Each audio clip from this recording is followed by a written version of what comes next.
Blog Talk Radio.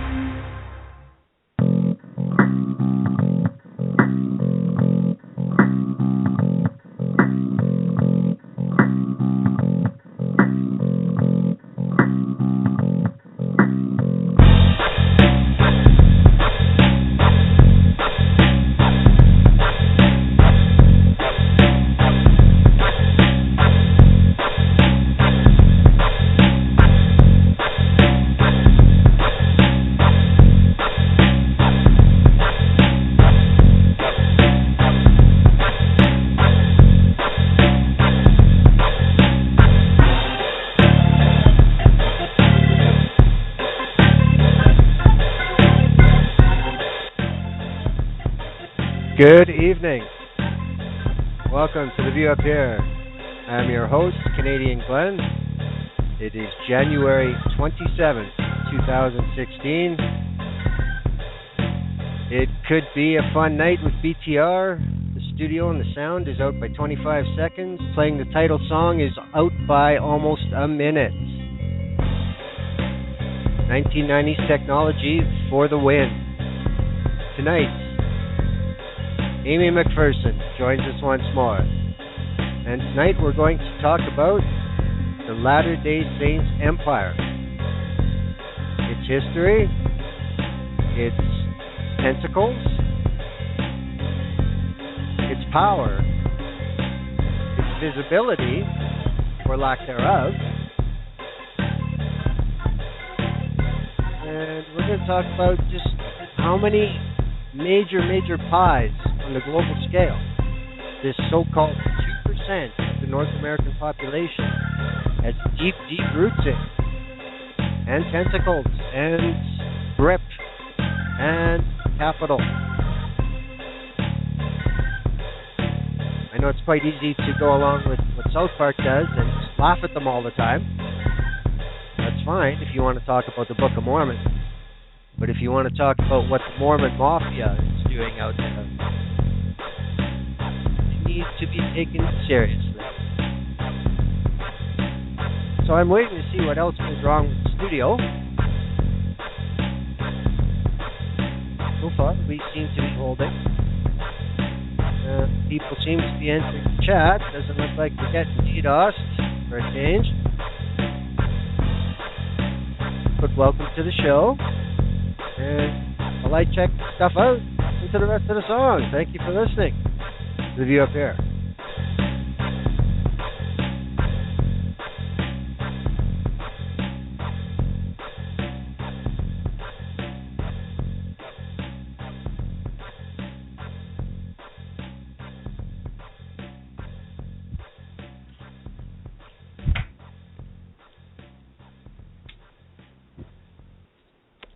See, there you go. The studio tells me there's 35 seconds left to play in that song, and it's over.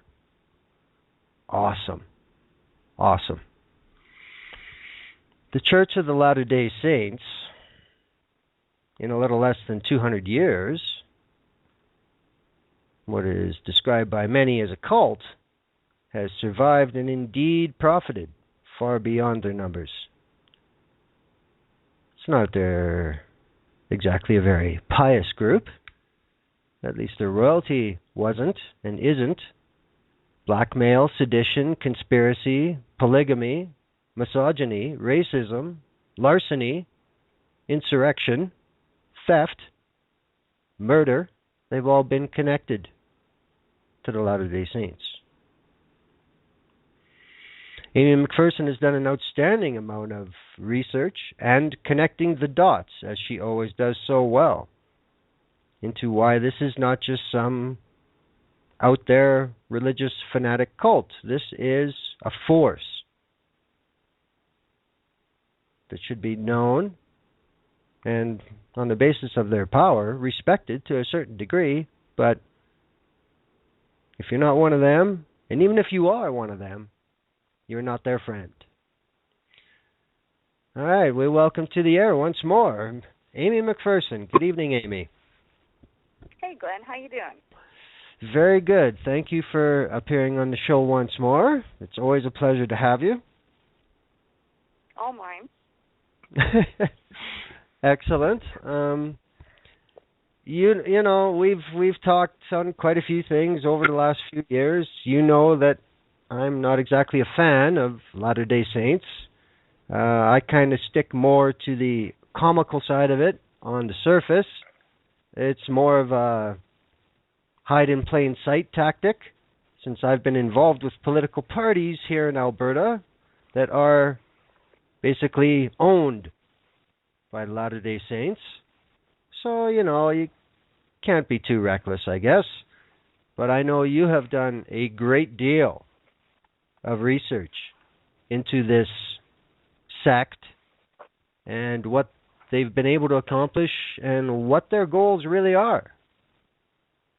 Well, it's not much of a laughing matter because it is in plain sight. It's being covered up as a religion, but they've taken control of food, energy, regulatory systems, Federal Reserve, World Trade Centers, basically the banking system, money laundering for terrorists, the defense industry, everything from basic weapons to nuclear warheads, the dirty coal. It goes on and on and on and on, and that's what we're going to talk about tonight, is the on and on. That's true. I mean, I think with, like I mentioned, what South Park has done in the past, what they've done with their Broadway musical, which has been playing for years and has toured, they really want people to be aware of the Latter-day Saints, but, they kind of stick to the so-called religious side of it. They don't get into the actual reach and depth of their power. But I think we should probably talk a little bit about the history of them. I mean, they're less than 200 years they've been around, but yet they certainly have enough items that were historic events, at the very least, in the settling of the United States across the continent, but we certainly don't hear about them too often. Do you think that's an accident?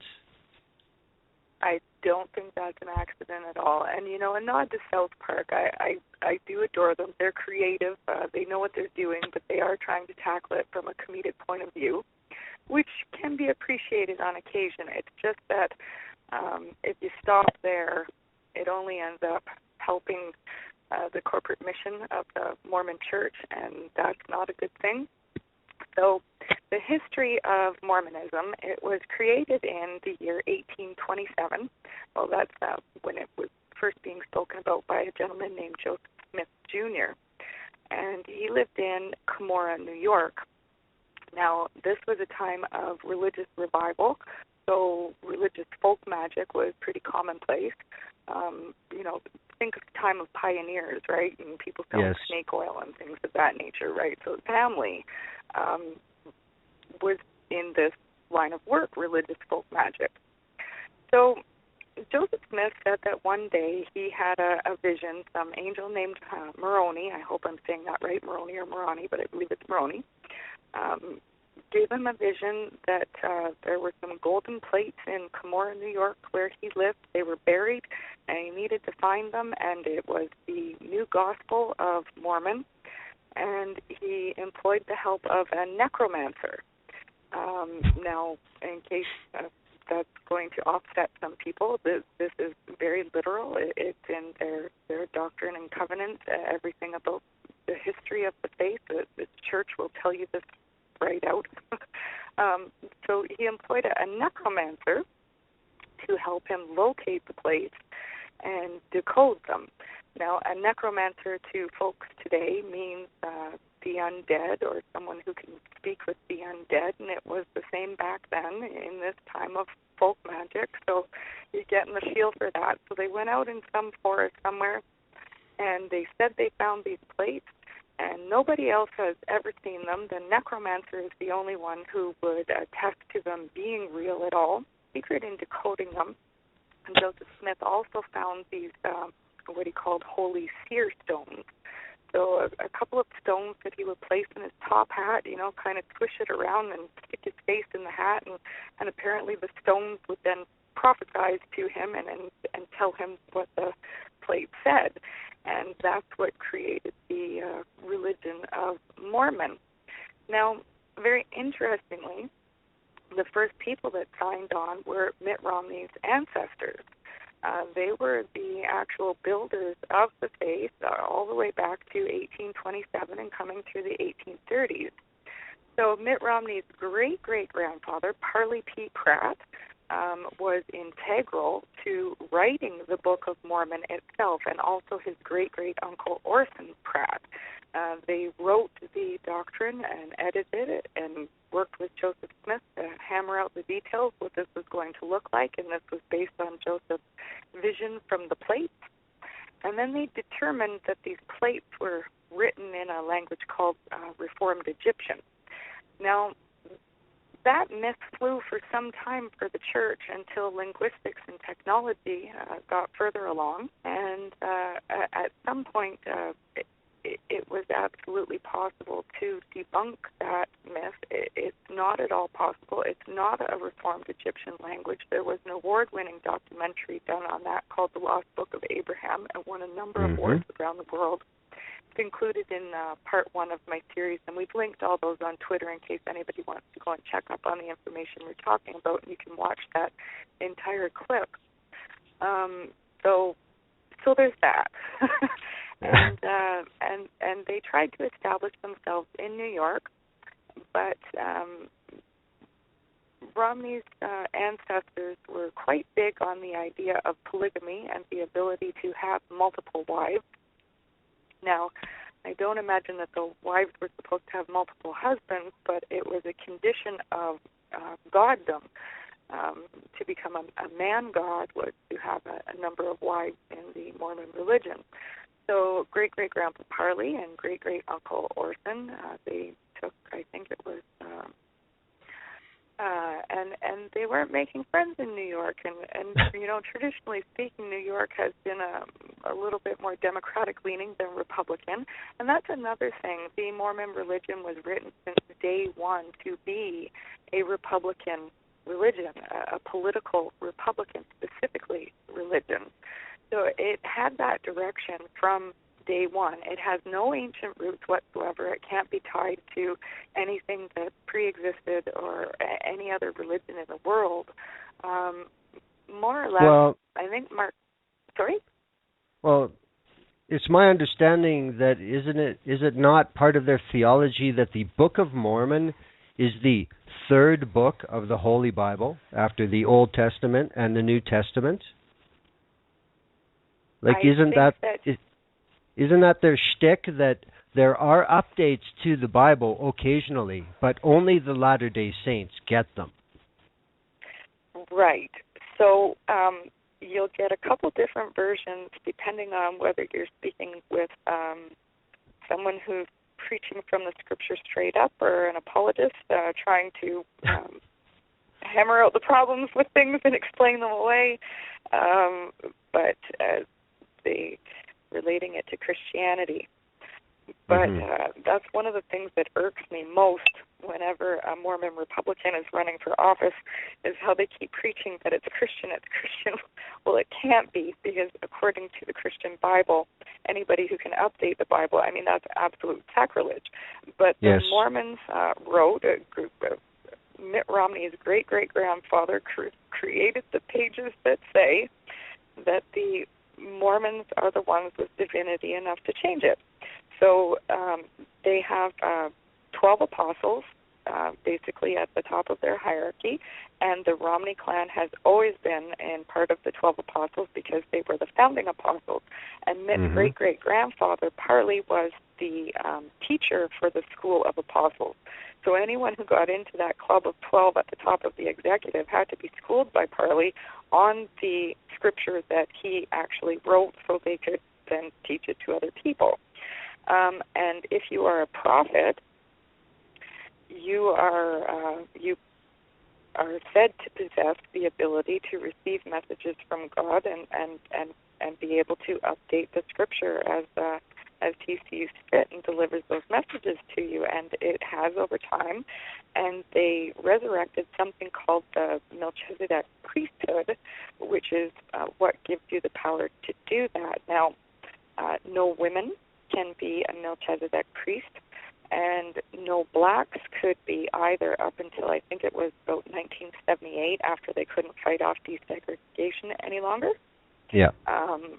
But they only ever elevated one black person within the church, and then they rescinded his title within a year or so. So that's still a racial problem for the Mormon Church today. Mm-hmm. But it was Mitt's cousin, Marion Romney, who was received a vision at the time as a prophet that said that, blacks should be allowed to enter the priesthood. So that was one of the changes that was made to their theology that can change on a daily basis according to the prophets that have the power to do so. And Mitt Romney is also one of those prophets, as is his father. Outstanding. They call themselves apostles also. Yeah. Now, I just want to interject for a second here, just so people understand what the religious side of Latter-day Saints teaches their flock. You'd learn that, in fact, Jesus Christ is the brother of Satan, and the archangel Michael is actually Adam from the Bible. And Adam and Eve were sent here to eat the forbidden fruit on purpose to become men gods and then create the Mormon race, so to speak.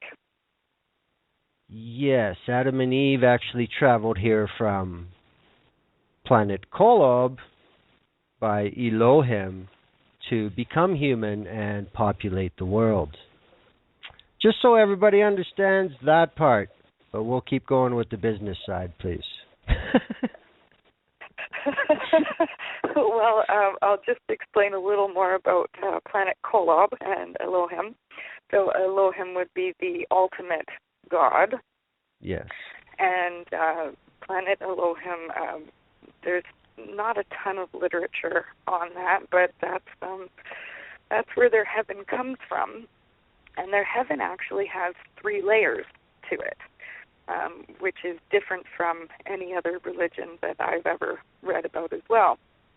So the upper echelon is occupied by the prophets, apostles, the ones who are pure enough to wear the quote-unquote magic underwear, which a lot of jokes are made about. It's a special garment. You can't even find pictures of it online. It's that guarded, the information about it. I mean, there are some things you can find, but not very much, really. And you're only supposed to be able to wear the underpants if you've been absolutely pure by all the tenets of the religion, and that includes not even being able to drink coffee. And Mitt Romney, again, just referencing politics with this, he apparently is in good standing to wear his underpants to attend the temple. You have to be able to wear them to attend the temple. So there's that first echelon of the heaven.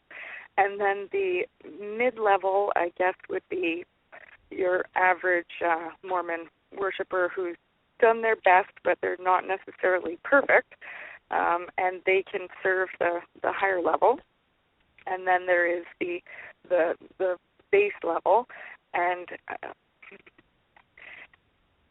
that's where the Lamanites can be, and the blacks can be. And if they have, and the Jews as well, they can repent for their sins according to the Mormons. This is not my take at all. I don't support these beliefs, and it's incredibly racist, full of white supremacy, and we'll get into talking about that a little bit more as we go. But if they repent for their sins for being of color and the things that cause them to be of color, and if they're bloodletted as well, third level of heaven, and their skin apparently would become fairer, so they're closer to a quote, white and delightsome people, to be allowed into that third level and to serve everyone above them. They're allowed to be enslaved, basically, in the third level of heaven. There's also something you mentioned about what is it, laminate? Yes, Lamanites. I think. Lamanites. And yes. Please, anyone who's listening, please forgive me if I'm saying any of these words wrong. I have never attended a Mormon church, and I'm frankly not welcome in one. I'm doing my best to be respectful of their beliefs and tackle this from an historical point of view, a factual point of view. I don't mean anyone any insult in their own journey and development, and these are just the facts as I know them. Yes, the Lamanites. The Mormon faith believes them to actually be Israeli tribes. North American natives are Israeli tribes, and they are the true people of Israel. Yeah, this is where it gets really confusing. They believe that the Mormons are the original seed of Israel, and that Jewish people committed the incredible sin of not accepting Jesus, and they must repent for that and go through all the stages to become Mormon, to be forgiven for that, to be allowed into heaven and not suffer forevermore.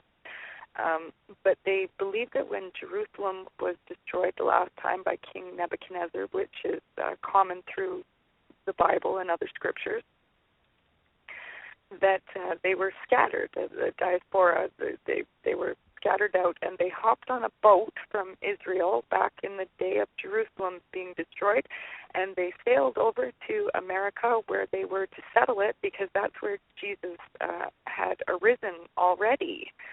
And America is the new Israel, so to speak, the land of milk and honey, the lush green Israel. And I've just got to get my notes out here to get this exactly right, because there's a couple different towns involved. Yes, this is something else that, people should be aware of. If you ever get recruited by Mormons, they're going to tell you that Jesus did, in fact, arise in what is the United States. The Garden of Eden. In Jackson County, Missouri. Yes, the Garden of Eden is in Jackson County, Missouri. It's not in the Middle East. And the New Jerusalem is Independence, Missouri. Yes. So, and the Earth is only 6,000 years old. So I'm not sure on that. So there we go. But yeah, okay. So it was obvious. And then there's also. Well, it was obvious that they couldn't go on in New York. So, as you mentioned, with the great uncle, the pilgrimage was on. And where did they go first? Just before I get to that, I just wanted to mention Far West, because Far West is also a very important location to them. They've renamed that Adam on the Ammon, and they say that that is where Adam and Eve took refuge upon being expelled from Eden. So that is also another sacred place to them in America as the parallel lush Israel. And they also believe that they are supposed to overtake Israel from the Muslims and the Jews, because neither of them are doing it right and haven't become Mormon, and it belongs to Mormons. So when God is coming back, it will be restored to them as well, and they will build the Mormon temple on Temple Mount, taking it from everyone else as the rightful owners of it.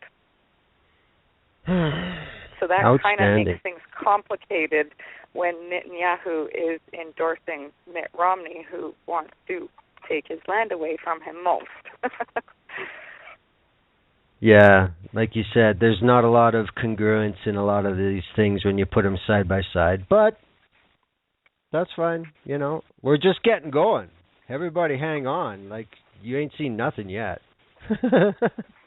Basically, yeah. So when they had trouble in Cumorah, New York, and had to leave, they fled to Kirtland, Ohio, and they tried to colonize that area, and there were previous settlers there that did not believe in Mormonism, and they set up the Kirtland Safety Society in that location, which was their first bank, and they created the $3 bill. And I think that it's entirely possible that the term phony as a $3 bill may have arisen from that. Yes. Because what they did was they created their bank, and they didn't have the capital to cover assets, so kind of like subprime mortgage crashing in the present, all the way back then. And they gave out loans to the Mormon parishioners so they could push out non-believers out of the area and take over all of that land, because they knew that they needed a territory to be able to start setting up the laws of their God and basically a nation of their own, a nation within a nation.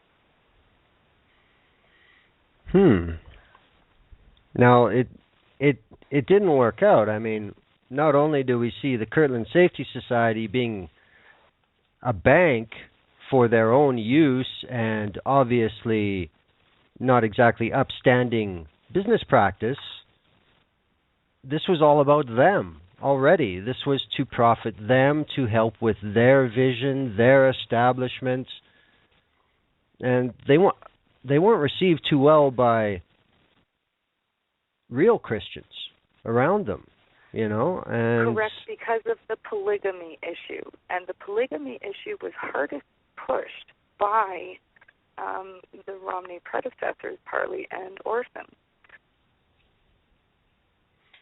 Wow. So, I mean, this is one of the end points of all your research, that Mitt Romney is a very dangerous man.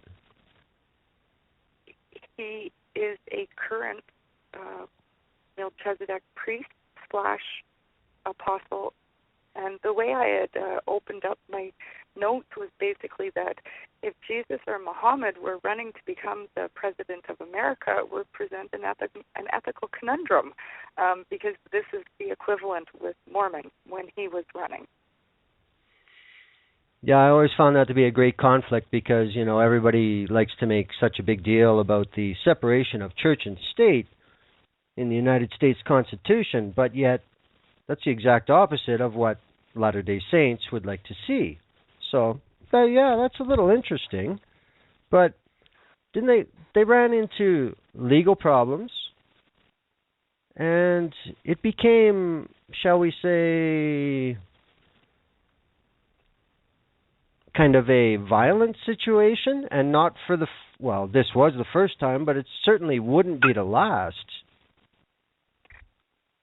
I think from my research that I could say that Kirtland, Ohio, I mean, you've got to consider the time frame, and things were more violent than, you know, like think of James and things like that, right?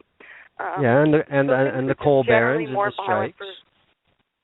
Right, but it wasn't so much a violent situation that drove them out of Ohio. It was the insider fraud and collapse of their banking, and therefore the ownership of the property, and the backlash of the people around them when they were in a weakened state financially. So they left Ohio in a hurry. There were about to be fraud charges against them for what they did, and they fled next to Missouri. And in Missouri, it got incredibly violent, and it was the Missouri Mormon War there. Yeah, no, that's where I know. They started employing a scorched earth policy, and anyone that wasn't Mormon, they basically burnt them out. They stole their businesses from them, burnt their houses down. There are plenty of historical accounts of what happened on that. If you care to read up on it, it does exist. You can find out all the details. On election day, to force them to do their bidding and to sign an allegiance with them.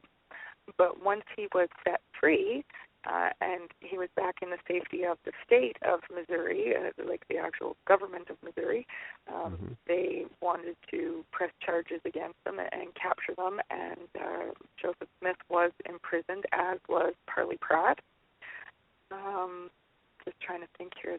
Would that have happened by Illinois or not? So they had quite a war there. It was absolutely terrible. A lot of life lost. Again, they were trying to take the property, and the governor tried his best to give them an area that they would be able to coexist in, but they weren't okay to just stay there, and they were spilling out in all the surrounding regions and trying to take those over as well, and they weren't backing down, and they had guns and they had fire, and if you got out of their way or you burnt to death, to an end when the state and the federal government also had to bring an army to deal with them. And they fled from there then to Nauvoo, Illinois. And it was named Nauvoo. They named it. And that in Hebrew means to be beautiful. So Yes. It's quite interesting that they were using the Hebrew language even back then, but I guess that goes with believing they are the original seed of Israel and not necessarily the Jews.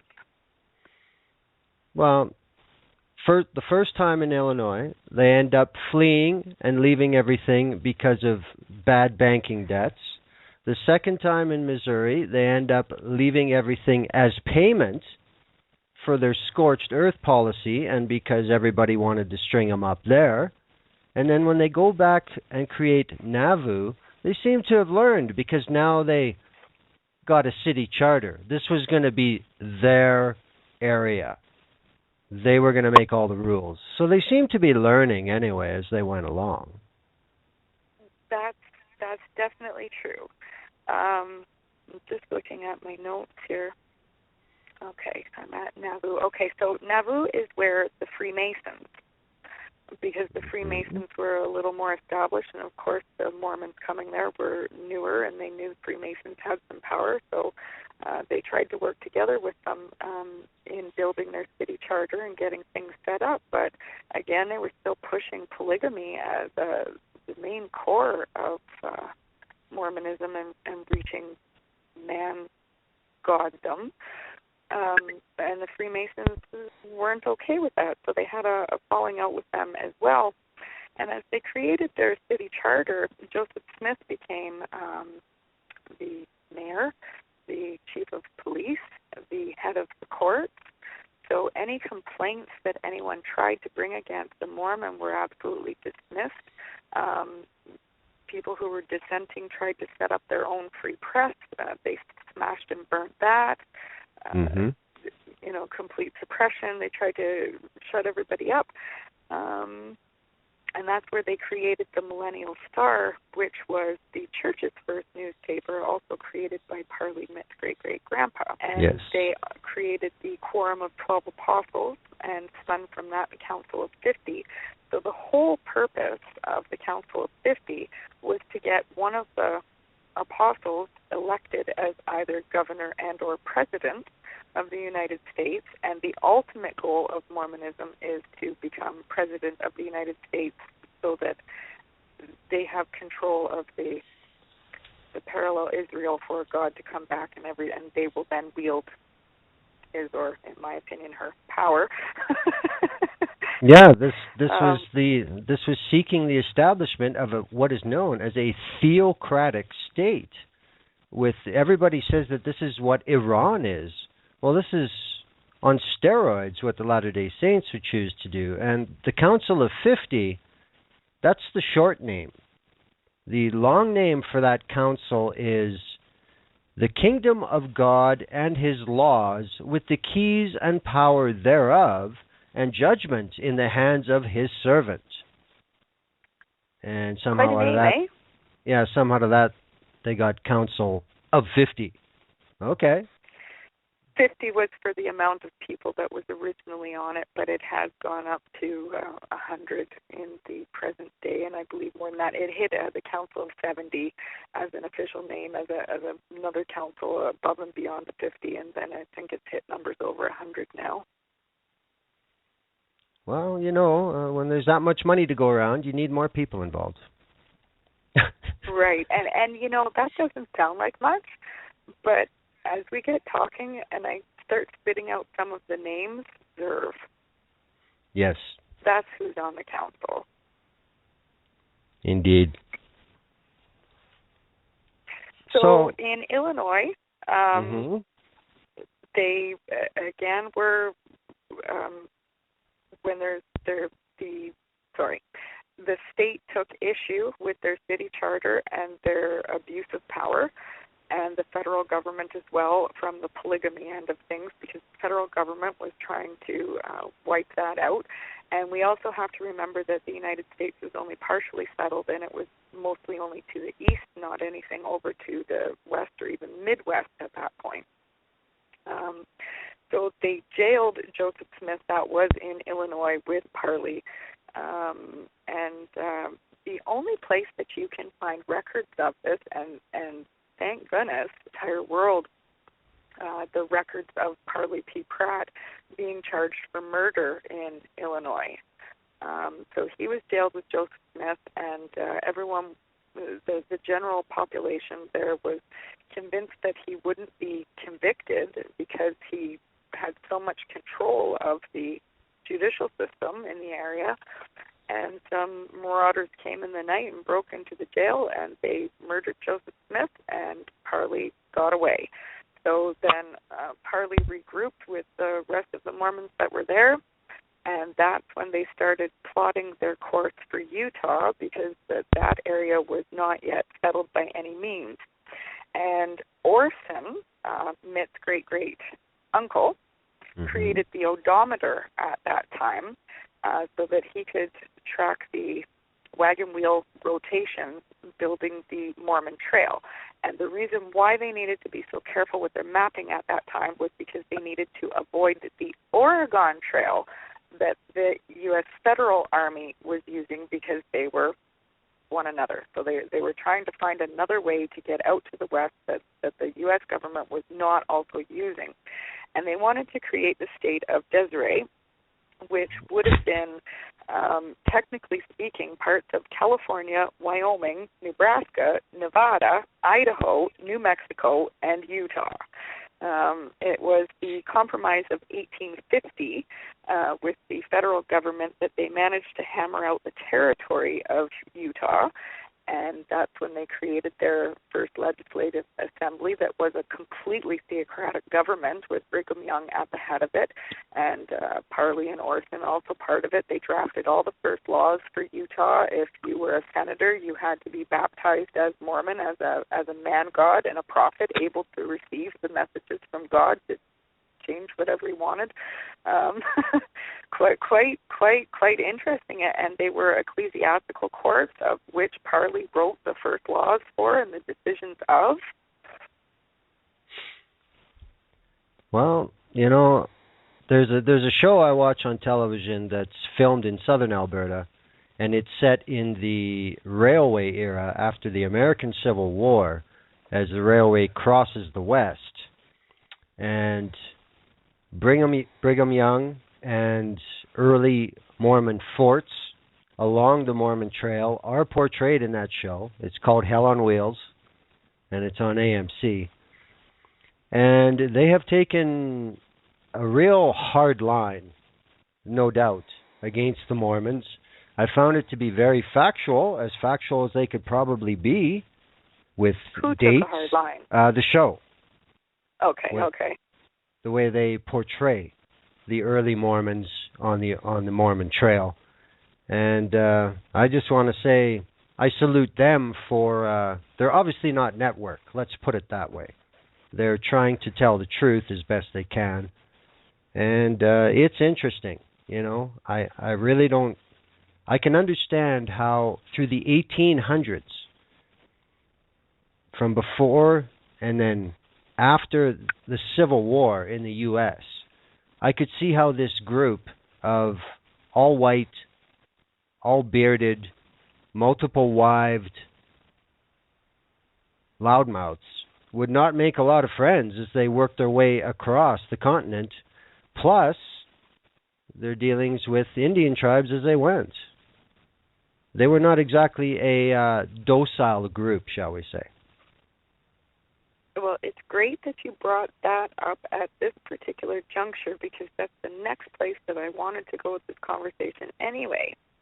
It would have been, this is not in anything that I've written so far, because when I wrote the 8 parts, those really are my scratch notes, basis for a book that needs to be done.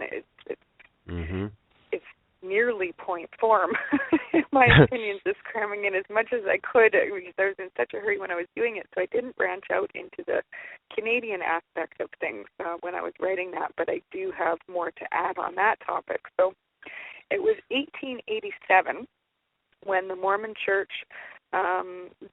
dispatched colonizers from Utah to settle what is Cardston, Alberta. Yes. And Cardston was named after Charles Ora Card, and he is dubbed Canada's Brigham Young. Now, I need to just take a step back here. When Joseph Smith was murdered in Illinois, it was Brigham Young who took over from him as the new leader of the church, and Parley, of course, remained his right-hand man. And Parley might have become complete leader of the church if he wasn't so intent on pushing the polygamy in the scripture, because there were divisions between the followers even at the beginning, and whether they felt comfortable with that or not. And that's the whole reason why Mitt's dad was born in Mexico, because that part of the family fled the United States and fled Utah because the federal government was coming after them for polygamy. They were cracking down on it, and that's also why they headed up to Alberta. So Charles Oricard, he was a polygamist, and also the neighboring town of Leavitt, Alberta, was settled by Thomas Rowell Leavitt, and he's also a polygamous Mormon, and he was sent to do the same thing. One of them was married to Brigham Young's daughter as one of his plural wives in coming up here to set things up.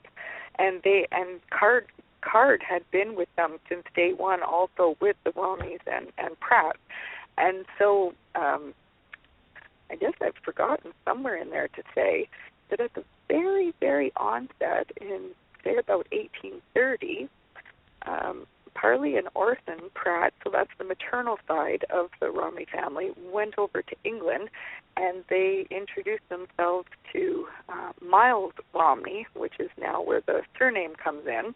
And they converted him to Mormon, and he was a great carpenter, and they brought him back to America, and he's the one who built all the original temples for the Mormons, including the one in Salt Lake City, and he helped them proclaim that as their new Zion. So those are the two names that come in from both sides of his family there. Indeed. I believe there may have been some involvement in the temple in Cardston as well. Absolutely, yeah, and that's how that was built.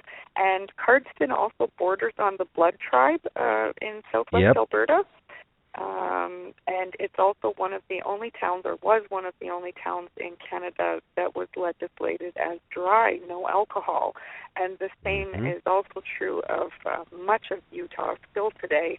And Salt Lake City is one of the only places where you can get served alcohol, and only around the dinner hour in the downtown area for the sake of business.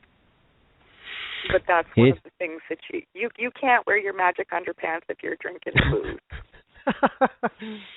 I'd just like to throw in at this time, I've been to Cardston. The temple is a very impressive work of architecture. That's all I'll say about it, because I know what it represents. I'd just like to say that Cardston, present day, if you watch South Park, you know Kenny lives on the wrong side of the tracks. In Cardston, Alberta, that situation actually exists. It is that drastic, and it is that obvious. You have the white Mormons on the good side of the tracks. Guess who's on the bad side of the tracks? First Nations, Aboriginals.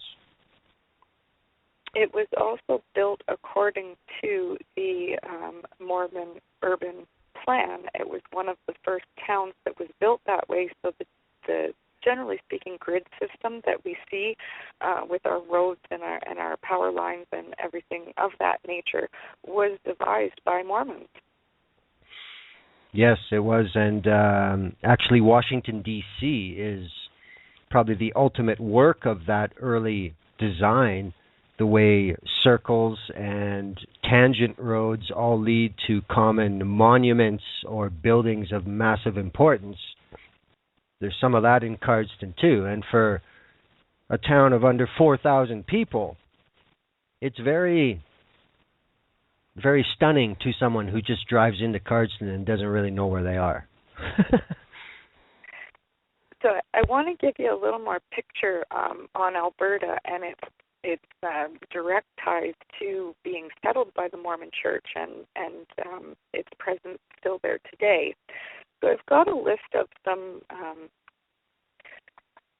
prominent Canadian names that are related directly to this. Unfortunately, I didn't have a chance to put them in chronological order, but I'm just going to go over this little list for you, and some will jump out for you. So Jim Hillier, the MLA for, let me think, Medicine Hat, was Lethbridge, but he's switched to Medicine Hat now. Mm-hmm. Sorry, not MLA, MP. The MP for Medicine Hat, conservative, CPC. And he's the one who made the gunshot gesture with his hands when he was voting to scrap the gun registry in the House of Commons. Yes. So he is he's a direct part of that. He's a huge part of Mormon Church, and that's what his backing is. And he was a Mormon missionary in Quebec for 2 years before migrating out to Alberta to help get that settled into the Mormon way. So then number 2 on my list is Nathan Eldon Tanner, and he preferred to go by N. Eldon Tanner. And he was the MLA for Cardston. He died in 1982, but he was the Speaker of the Alberta Legislative Assembly. He was the Minister of Land, Mines, and Minerals. He was social credit, and which seems to have burst into the wild road today. And he was the Cabinet Minister for Ernest Manning. He was one of the 12 apostles from Utah, like equivalent with the Romneys. He was the first president of Latter-day Saints of the Church. He was born in Salt Lake City, Utah, and he came up here specifically to help settle Cardston as an executive of the church, and then becomes Canadian and an MLA in Alberta. And then I've got Jim Gray, and he was a geologist. This is thanks to a friend of mine gave me this information. And he was from Kirkland Lake, Ontario. He went to Alberta for the 1970s oil rush, the Elmworth Deep Basin, the second largest gas field in North America near Grand Prairie. So he's also a large part of the church and now a large part of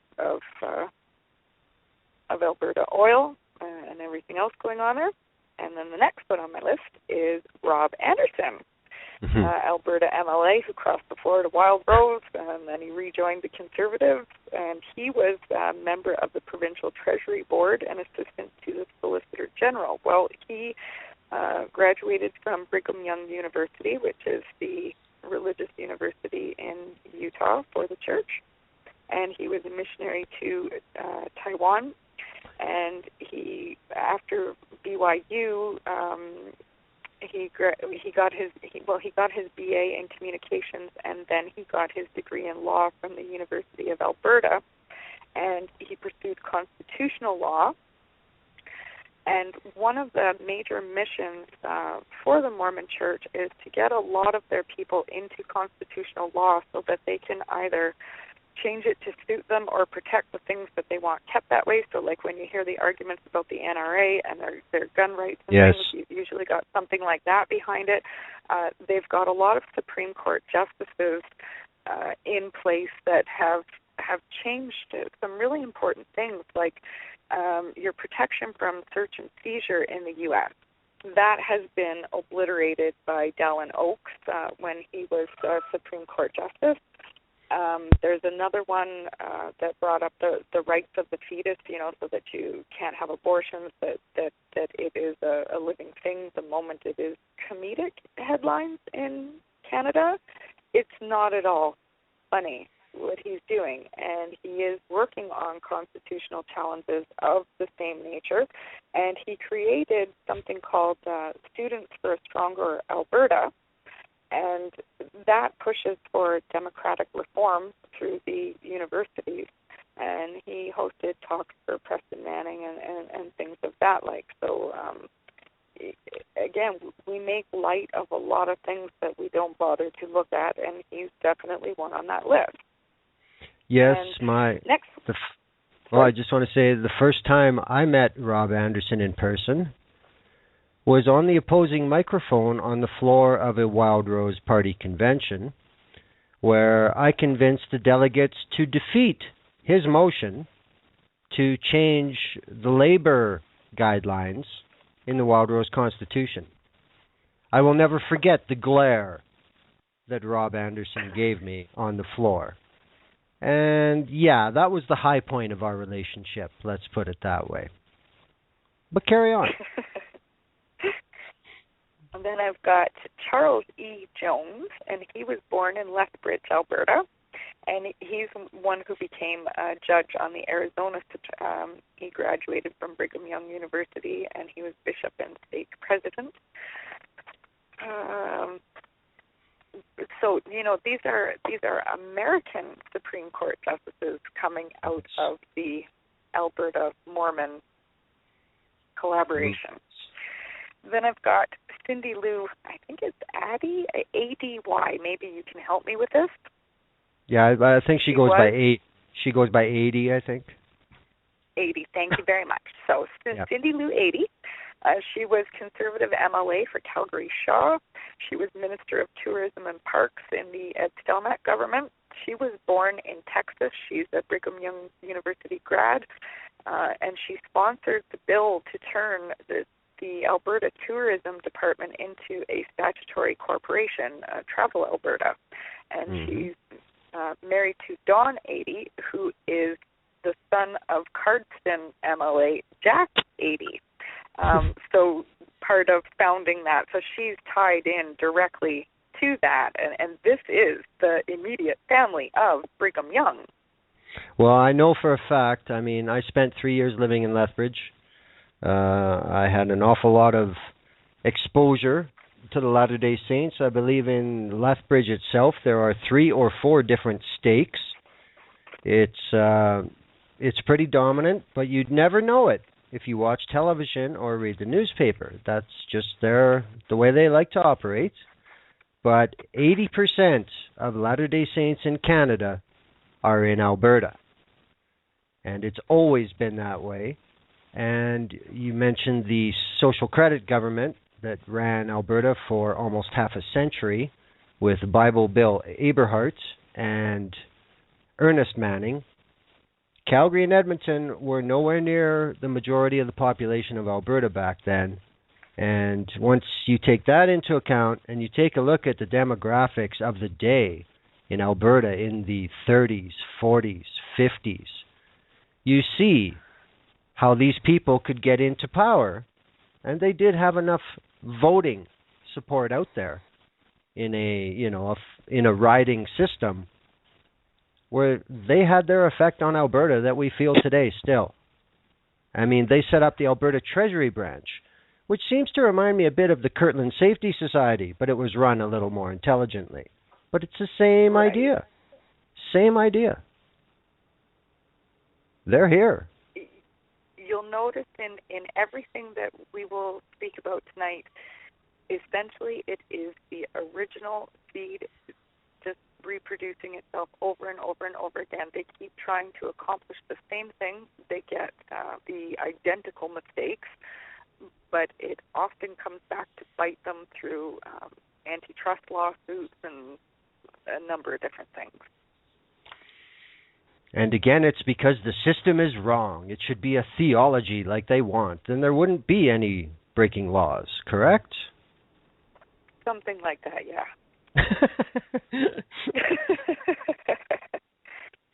So I've still got a few more on my list here. I've got Victor Lee Brown. He was born in Cardston, Alberta, and he became a world leader in the Mormon Church as a general authority and president of the Salt Lake Temple and the first quorum. So that's a major position in determining what the church does. And I think that some devout Mormons would choose to bicker with me, but I personally am rather confident in saying that I find the Mormon Church to work as a pyramid scheme, and if you're on the quorum, you are then receiving the benefit, the financial benefit of all beneath you. Yes. So if you can put in context that kind of money and power, and as we talk, I'll be giving you a lot more context on how that works. So next on the list is Elaine Lowe Jack. She was born in Cardston as well. She became president of the Latter-day Saints Women's Organization, and she returned from Utah for her husband Joseph Jack to become the Cardston Temple president. So it seems a lot of the folks in Cardston go back and forth from headquarters to Alberta, keeping those ties alive. And number 9, I've got Merlin Rex Libert. He was born in Cardston, Alberta as well. He's a general authority. He was the Sunday school president and on the quorum of 70, so to work towards getting Republican/conservatives of the Mormon persuasion elected into high positions. And then the last one I've got, just in mentioning some Canadian connections tonight, is Edward J. Wood, and he was born in Salt Lake City, Utah, and he became the founder of, he was dispatched from the church. He became the founder of Glenwood, Alberta, and Hill Spring, Alberta, and he became president of the entire Alberta state. Some movers and shakers. Yes. Now, what about someone from more recent federal history? What about a Mr. Vic Taves? Commenting any more on, I've got to do some more work on the Canadian politicians. There's a lot to come. For as much as I have on the Americans, there is just as much to come on the Canadians, but I don't want to misspeak before I have it completely hammered out. Alrighty, that's understandable. Then it's the host who will take the chance. Please do. Well, as you mentioned, with Mitt Romney's father being born in Mexico because of the divide within, that was also the reason that the Taves family was in South America.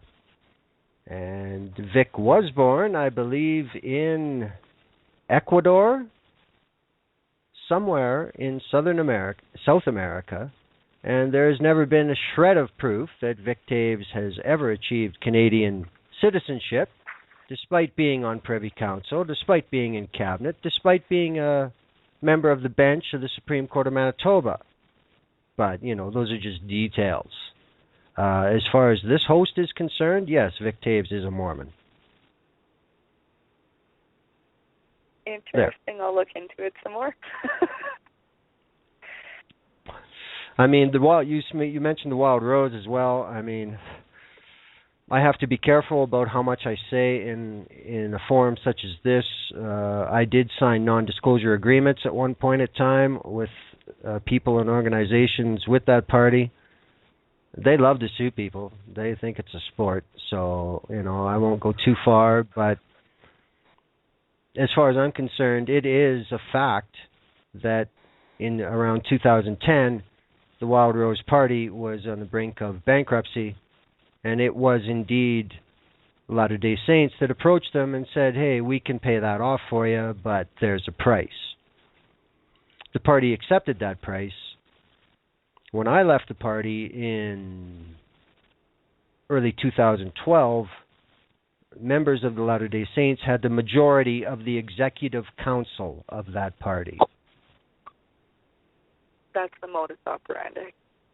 And I very much doubt that has changed. members of Latter-day Saints are required to have a 10% donation of their gross earnings. And it is their bishop who tells them who they give their money to. It's not their choice. This has been how the Wild Rose Party has stayed above water since 2010. You and I are going to have to talk later because I think that would present an issue. Well, a legal one. I think it's an angle that certainly needs looking at and proven or disproven outright. Well, it wasn't too long ago in Alberta that a big deal was made about a new political donation law that excluded corporations, that excluded unions. Nobody mentioned religious fundraising. Nobody dared. So I'll leave it at that. Well, we already hit halfway. I mean, we're getting. Yes, we're arriving in Utah.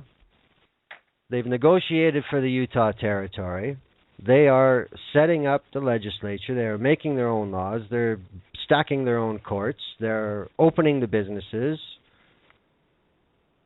How did they deal as rulers over everybody else who came through, plus the indigenous people who were already there, plus the real Christians that saw them as frauds, plus immigrants started to show up with the railroads? And this brought probably, for a lot of them, the first black people they had ever seen. It also brought Jews from the East. Was there any problems in early Utah with administration or control?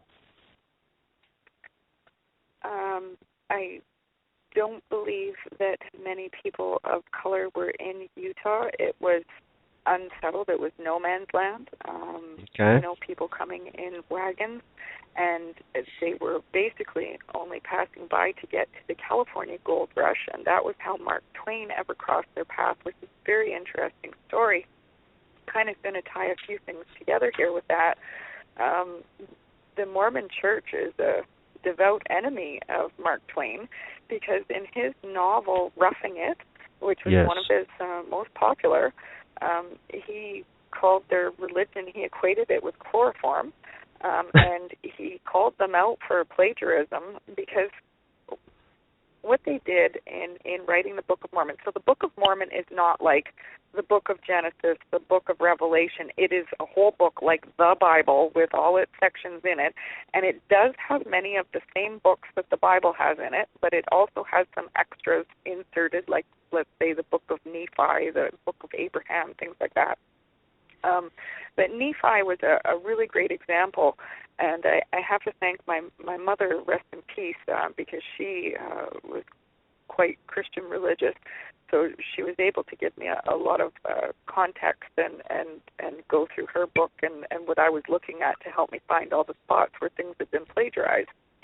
And the Book of Nephi, I can basically sum up that the beginning is identical to a book in the Bible. The end of it is identical to that same book in the Bible, but an entire middle has been inserted into it that represents the racism and socialism for CEOs, making a God's government of Mormon Republicans, and so on and so forth.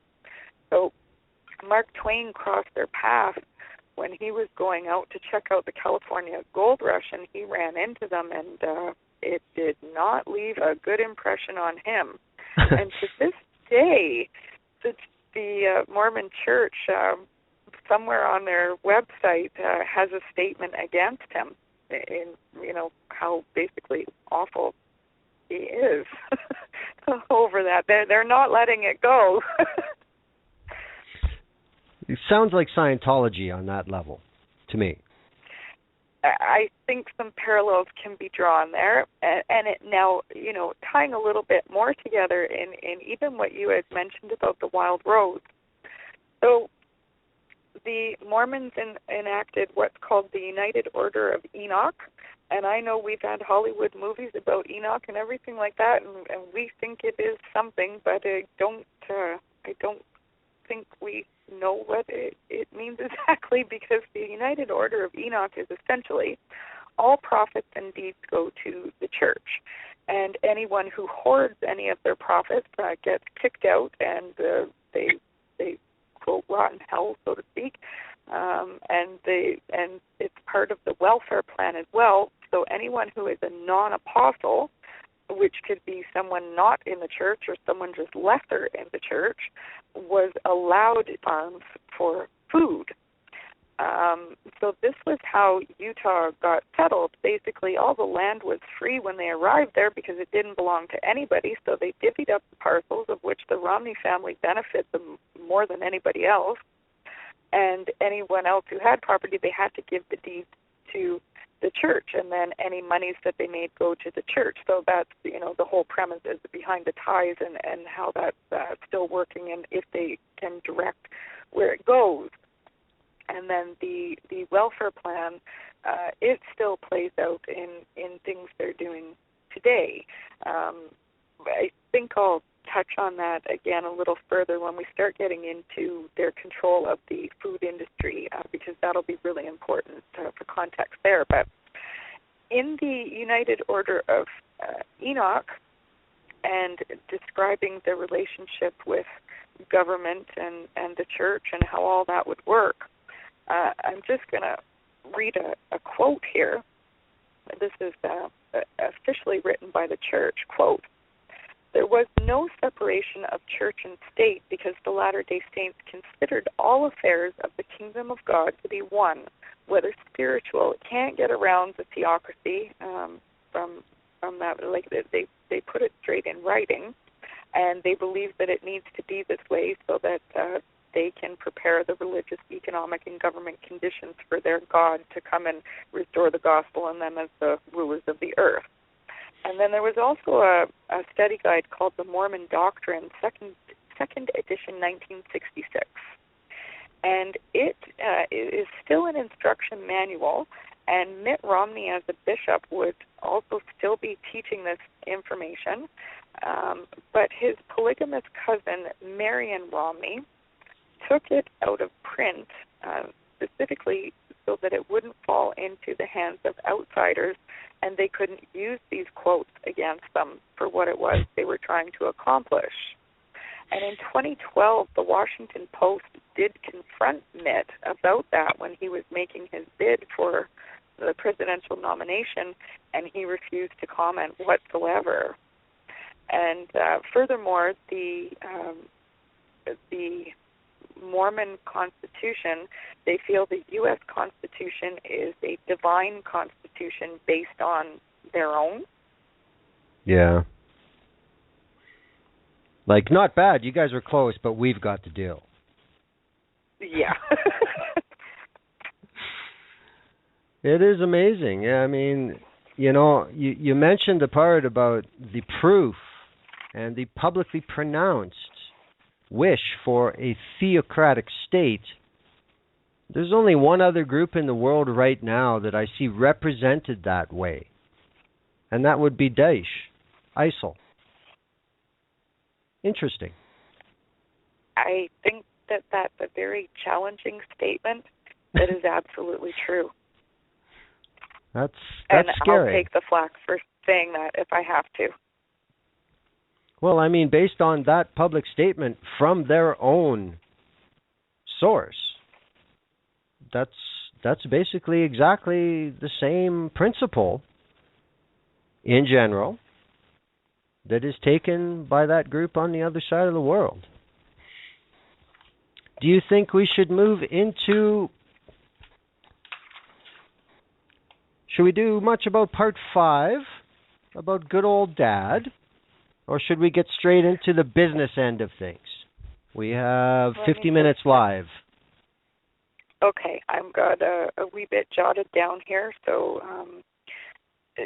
just to clue people into the exact nature of the racism and the Lamanite title, the theories behind this. they believe that American Indians and Jews and blacks have a darker skin color because they have a mark of sin, basically, for not coming around to Mormon. You know, the new scripture was here. They were told what it is. They're not believing it. They're not upholding it. So they were marked. But blacks is especially troubling within this religion, and I think it's in part 4. I've listed looking at it. It really does. Like, the information in there is absolutely astounding.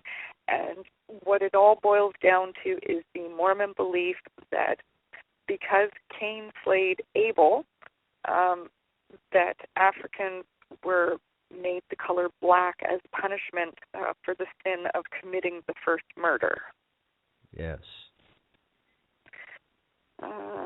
And I spoke about the bloodletting and everything else. It was 1978 when they could at least become servants in heaven, which was prophesied by a Romney directly.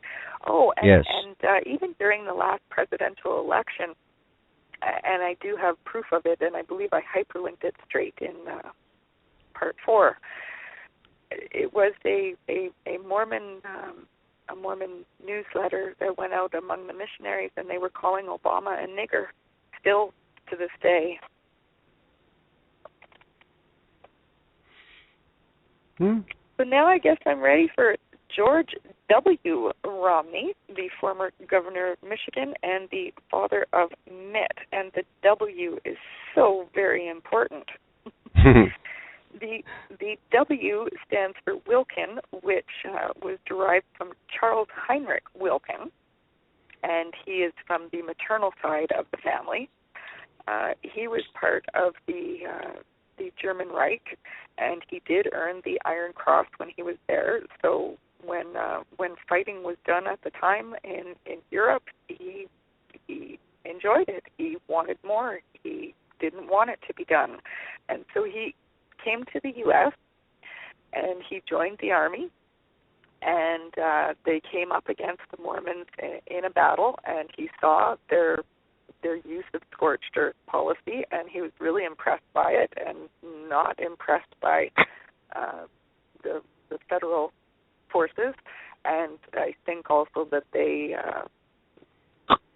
there were blacks, and there was a lot of didn't make him too happy about that. So he ended up joining the Mormons at that time. After this battle, he just switched sides and joined them and became converted. Now, his story is so interesting because it forms the basis of the first U.S. children's magazine in history. It was called the Juvenile Instructor, and it was specifically meant for their Sunday school teachings, and you can still find copies of it. So he taught Mormon superiority over Israel. And in these stories for the children, it goes over his accounts of fighting for Germans and even raping and beating women in the streets, in their houses. It's so brutal. Like, it's amazing that anyone would even tell that story to a child, let alone in a religious context or the basis of Sunday school to elevate him. And that's who George is named after. Yeah, I've got that from part 5 right in front of me, and I mean, I think this only serves to demonstrate the anti-Americanism of Latter-day Saints in their own doctrine and internal teaching, but you'd never know it being on the outside looking in, because you quoted and reprinted some excerpts from the Juvenile Instructor with these stories from Wilkin, and it was very anti-American. I'll quote here, as a rule, the American army is made up of the scum of the nation, a lot of men that are worthless to society. The drunkard, the loafered, and the depraved find, when they are at their rope's end, an asylum in the army and become the defenders of their country. Everything was so unlike German. No discipline, no care of dress, no punctuality, no order. It seemed to me more like a mob than a regular army, and I soon became disgusted with my situation. So there you go. That's exactly what you described. But, you know, for in the American West, and the way it's represented as being so gung-ho America, wow, these guys were marching to a totally different drum. And I think that it would be fair to say that it's the same mentality that created the military-industrial complex after World War II, and because being part of an army was not considered an occupation as it is now and was since that point in time. Mm-hmm. You know, don't have skills doing something else. Here, we'll recruit you, teach you something here. And then to take that even further, Wilkin wrote that, I frequently compare our position as Latter-day Saints to a well-organized army. We have our commander-in-chief, our generals, colonels, majors, captains, lieutenants. All of us have enlisted under the banner of Jehovah and made a covenant with him to serve him with all our might, mind, and strength.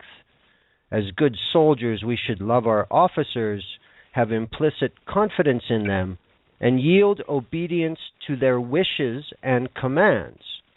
They receive their orders from the great captain of our salvation, Jesus, for our good, for our benefit, and for our safety. Now, from what I've been told about what Christianity means, that ain't it.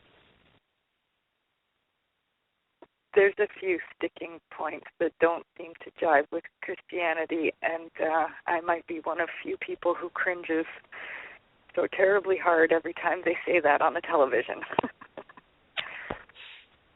Well, it is a good. And just so I'm clear, I'm not Christian. I do not hold religious beliefs in any direction. So I look at all of it as equal historical value when I'm reading these informations and comparing them. Wow, that is amazing that the Romney family would choose this man to name George middle name, and of course George reached the highest political office for a Latter-day Saint up until his time, and that was governor of Michigan. Now, how did that work out? I know there's one incident with him and Martin Luther King.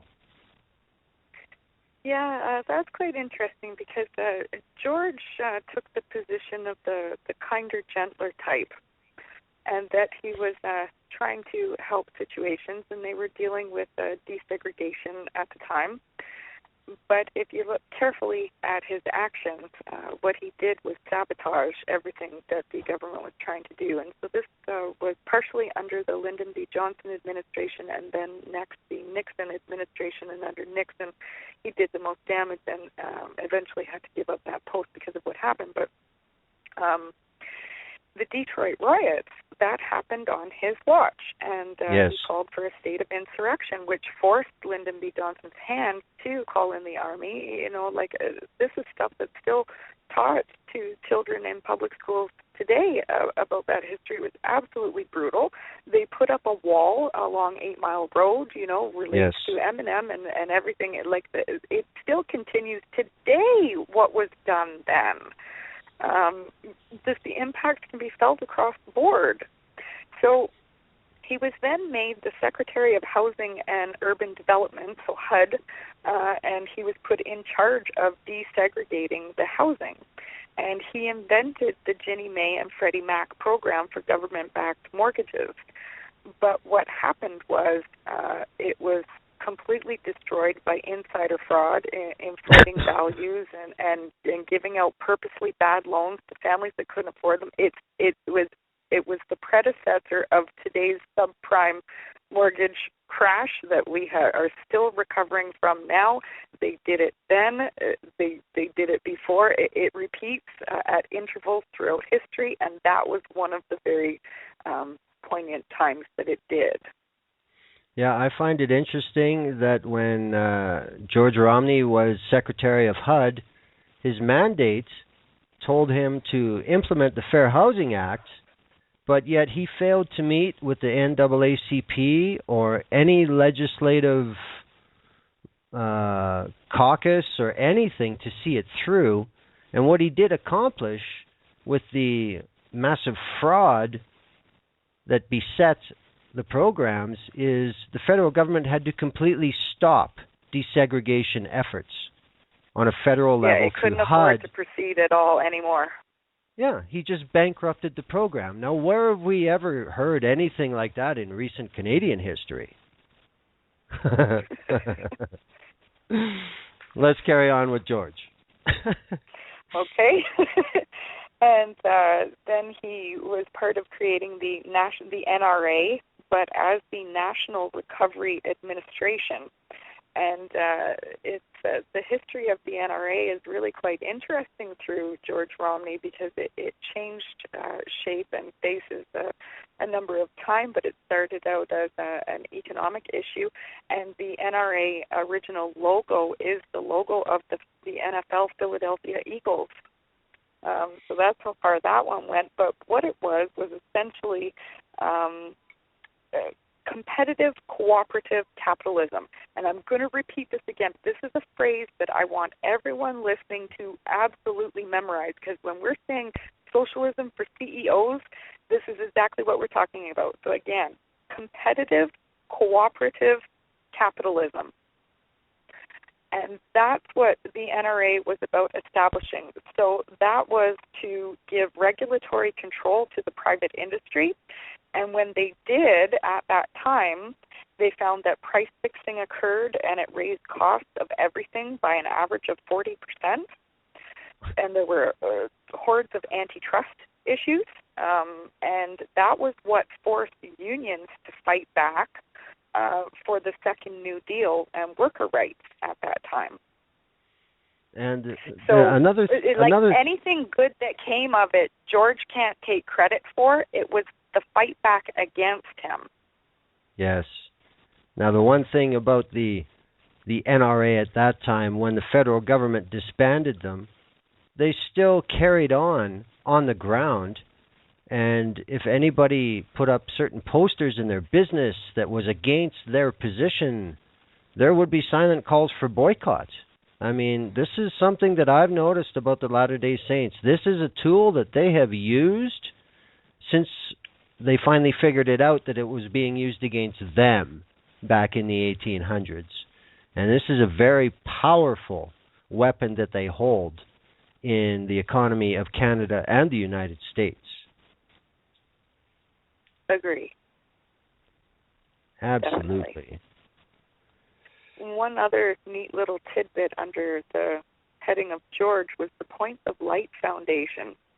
And this is promoted as something that's really great as a presidential award for philanthropy, more or less.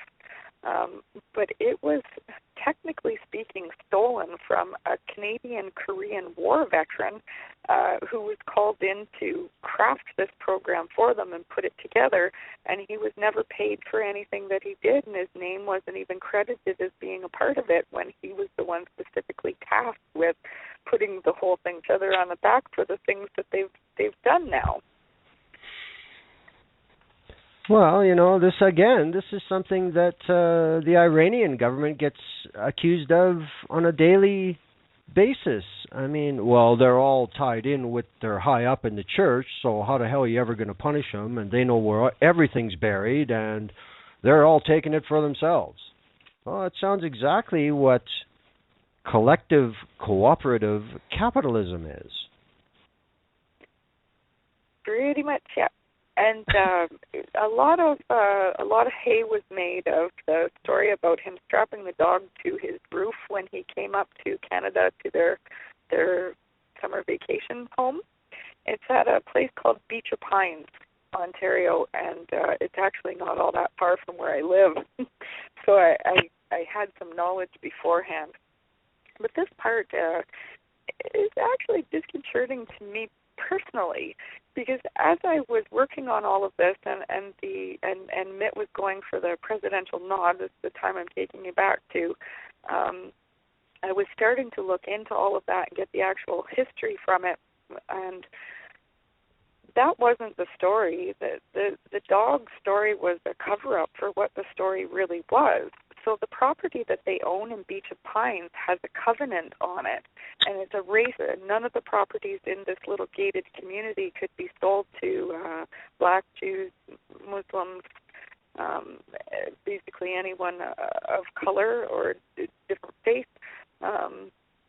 And it was a big black eye in Canadian law, because a lawsuit did come of it when a Russian Jew attempted to buy property there, and it was denied, and that's when it all came out that there were covenants on the properties, and it had to go to court. And the first time it went through court, it was not reversed, which is turned out to be the black eye on Canadians, because we didn't do something about our racism at that point in time. Yeah. But here's the thing. It was well documented in Canada because it's an important part of our history and how we evolved to get past those issues. Well, it was the Law Times. The Law Times covered a beautiful story about this, giving all the details, and I had been working from that story, to get my research points and other things that I needed to look up. And as this was happening, it was scrubbed from the internet, from even the Law Times. It was scrubbed from our legal records, too. So, I mean, that doesn't happen by accident. So, again, proof positive how far the connections run. Major precedent in Canadian law, major history in Canadian law, completely erased during a presidential run that has relationship to it? Are you kidding me? Law Times. Like, I would really love to sit down with the publisher of Law Times and have a word or two. That's not ethical. No, it's not ethical, but it probably fits the wishes of the bishop. Let's put it that way. Well, we do have a Romney County here that I don't think a lot of people realize either. And that's not an accident either. I mean, Michigan has a lot of contact with Ontario. Interesting. Very interesting. Now, there's two more things to tie up George there. Is Brigham Young University and Willard Marriott. So yes. Mitt Romney, of course, is named, his W comes from Willard of Marriott Hotel fame, and he's a close friend of George Romney. And together they created the Romney Institute of Public Management at Brigham Young University, and it grants religious degrees in political science. And there's also another department in the university that grants religious degrees of,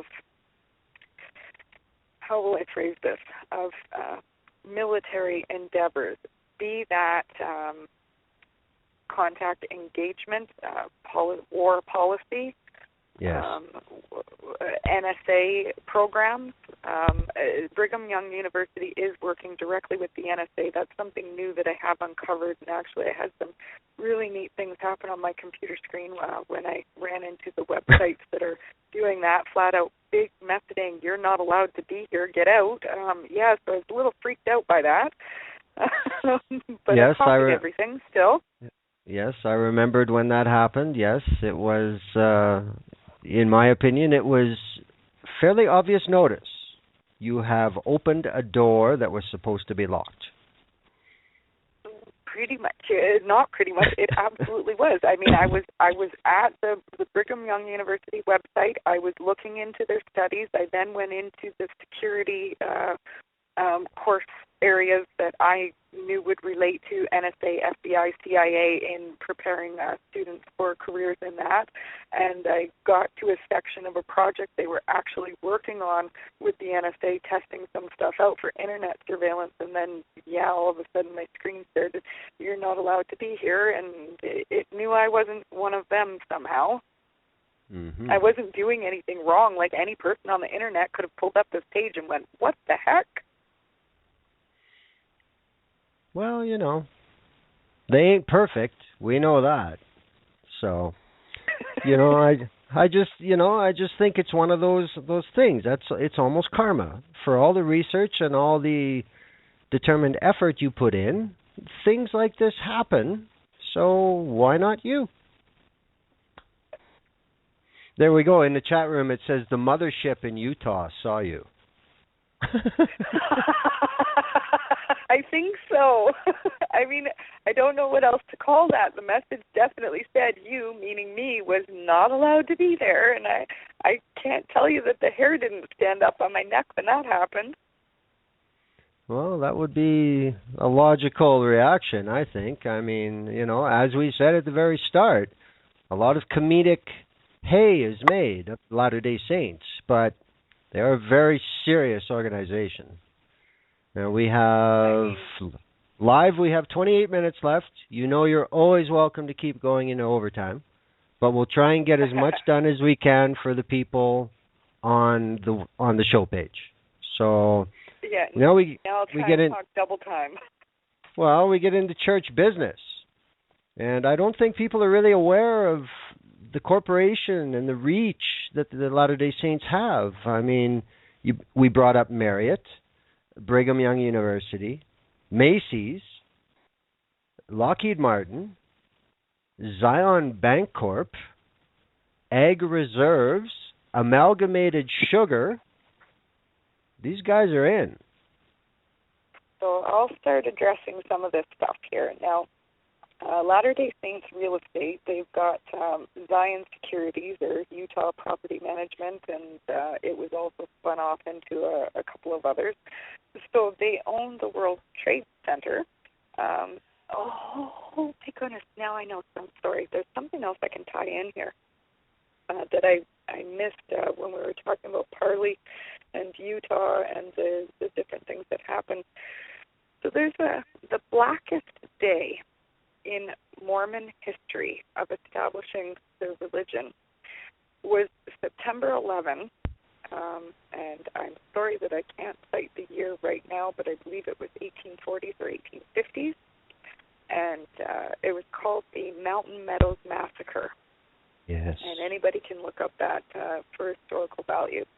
So Parley, great-great-grandpa Parley, taught as basically number 2, Brigham Young being number 1, and he was going to Arkansas to try and convert people into the religion there, and he ran into a woman that he liked, and she was already married with a couple children to a fellow named Hector, and he absconded with her and the children, and Hector got really ticked off about that, and he went to the authorities, and there was basically nothing they could do, and Hector murdered him, trying to flee with his wife and kids.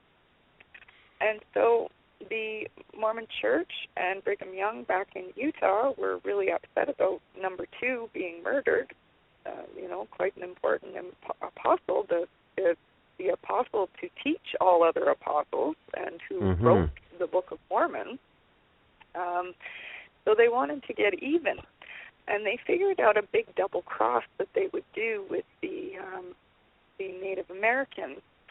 And they approached a tribe and tried to convince them. There was a caravan of migrants coming from Arkansas. They were going to be making their way, I think, to California or something, also trying to go check out the gold rush or whatever, or settle new lands. And men, women, and children to murder them, that they didn't like the Native people. They were coming to take their land.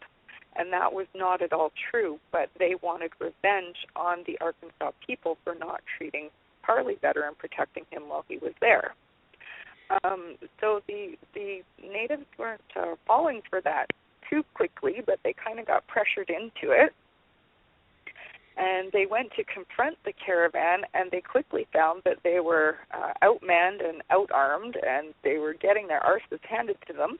And they had to flee, and so they went back to the Mormons, and they said, whoa, man, you're on your own. We can't do this. We don't even have, firepower, basically. Yeah. And so the Mormons came back and killed every single one of those men, women, and children, and that was on September the 11th. And John D. Lee, that would have been his name. He was the one who was blamed for it. The church blamed him. He was one of their generals, and he was executed for that crime of killing every one of those men, women, and children. And just his last statement before he died, it is posted within the story in a hyperlink. He's basically like, said that it was just him that did it, and they all had nothing to do with it. So he was the one who was executed. So, with that said, September 11th is the darkest day in Mormon history. Well, they own the World Trade Centers. They are very well placed within Goldman Sachs, the Federal Reserve, and everything else that worked out of the World Trade Center buildings that were hit. But here's another one that I didn't bother to include in what I've written because I've still been chasing some of the information to get a little bit more settled with it. But the guy who owned the flight school that taught the terrorists was a Mormon financier. Interesting. Yeah. Interesting. And there was a lot of dirty dealing going on there. And he also owned planes, like larger planes, and had there were run-ins with like FBI. There were busts for transporting heroin and things of that nature too. Unbelievable. Now, one thing about how they really got their start in property, they created the Zion's Cooperative Mercantile Institution. That is the first company created in Utah under Brigham Young, Grandpa Parley, and Uncle Orson. And they also had the first American shopping mall. And from that grew property management and Macy's. Yeah, shopping malls were created by the Mormons, period.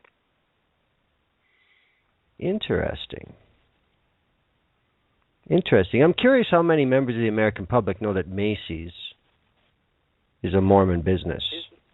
Yeah, I'm not too sure about that, but they're definitely very, very closely related still, even after properties were sold. So, yeah, that's quite interesting. But they are the largest private landholder in the state of Florida, but not just there. Wyoming, Washington, Canada, UK, New Zealand, Argentina, and they've also been. Now this one ties a little bit to the current Oregon standoff and the Bundys. So they've been citing Mormon scripture and Angel Moroni.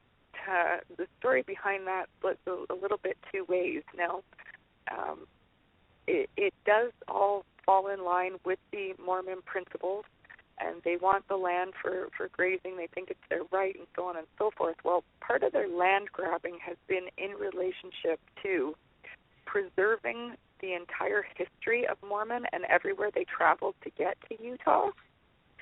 So that plays a little bit into that, and then also the authority and means by which they're doing it and invoking constitutional arguments and things of that nature. This is all Mormon Playbook 101. But also that specific area, what they have stopped while they're occupying it is some of the most important scientific research on habitat and extinction of animals, and if the grazing is permitted to continue, there will be outright plant and animal extinction. Wow.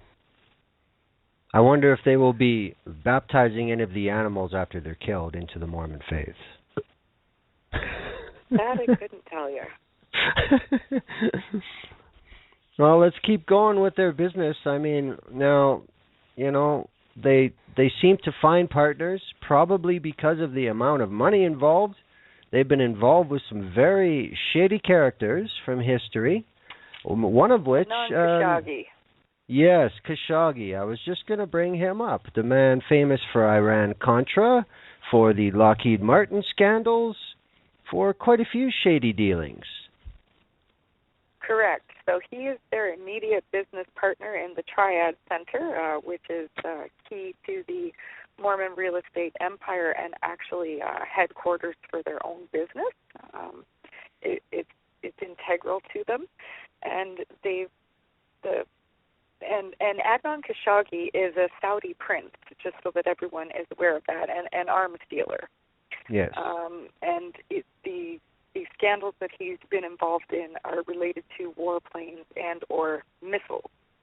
And the companies that they've been setting up together were to buy property, but also the larger concern, in my opinion, is media. So control satellite phones. So put that in the context of a war arena, right? Mm-hmm. But also the Washington Post radio, Rush Limbaugh, Glenn Beck, ESPN, Fox. NBC affiliates as well. Yeah, NBC affiliates. There's tons and tons. I couldn't name them all. I think they own about a third of all American media now. Wow. So that's a Saudi prince arms dealer, Iran-Contra affair, Lockheed bribery scandal, Mormon church, and that's who owns it, and that's who's controlling our communications and distribution of information and impartiality of the news. Wow. I mean, you know, Washington Post, that is a hallmark brand in the United States. And again, I question, how many members of the American public know who's behind it? It's amazing. Just about none. Yes, and that's no accident. And the thing is, with the Internet, you can look it up, but people don't seem to have the inclination to do that. I don't know whether it's they can't be bothered to spend the time, don't really want to know, just think they have enough argument just on principle alone. But if you look at the actual money and the business partnerships, I really think that some legal arguments could honestly be made of it if anybody put the money behind them. Indeed. I mean, we mentioned the Bonneville umbrella and the Bonneville Satellite Corporation. Now, they've sold systems and software and who knows what and services, and they've had contracts in, of course, with the U.S. government, the United Kingdom, Thailand, Pakistan, India, countries in the Middle East, Saudi Arabia, and Turkey, which, you know, it seems to be a booming market to me for surveillance, etc. That's another coincidence. Who's using satellite phones most today? Well, that would probably be the military-industrial complex or military services themselves or spies. Yes, Daesh as well, of course. Yes, that would make sense. They certainly don't have any cell towers out there. Interesting tie-in once more. And then, you know, as for putting the money behind an investigation, that brings us into topic number 2, banks. So, just a very small notation of the ones under Zion Bancorp, which as of 2010 was worth $51.6 billion. So that's probably a lot more today. But under that heading, they've got Zion's Bank, Amity Bank, California Bank, Arizona Bank, Bank of Oregon, Bank of Washington. Yes. Like, think about those words long and hard. Bank of Washington. Plus they're into insurance. Insurance is another great racket.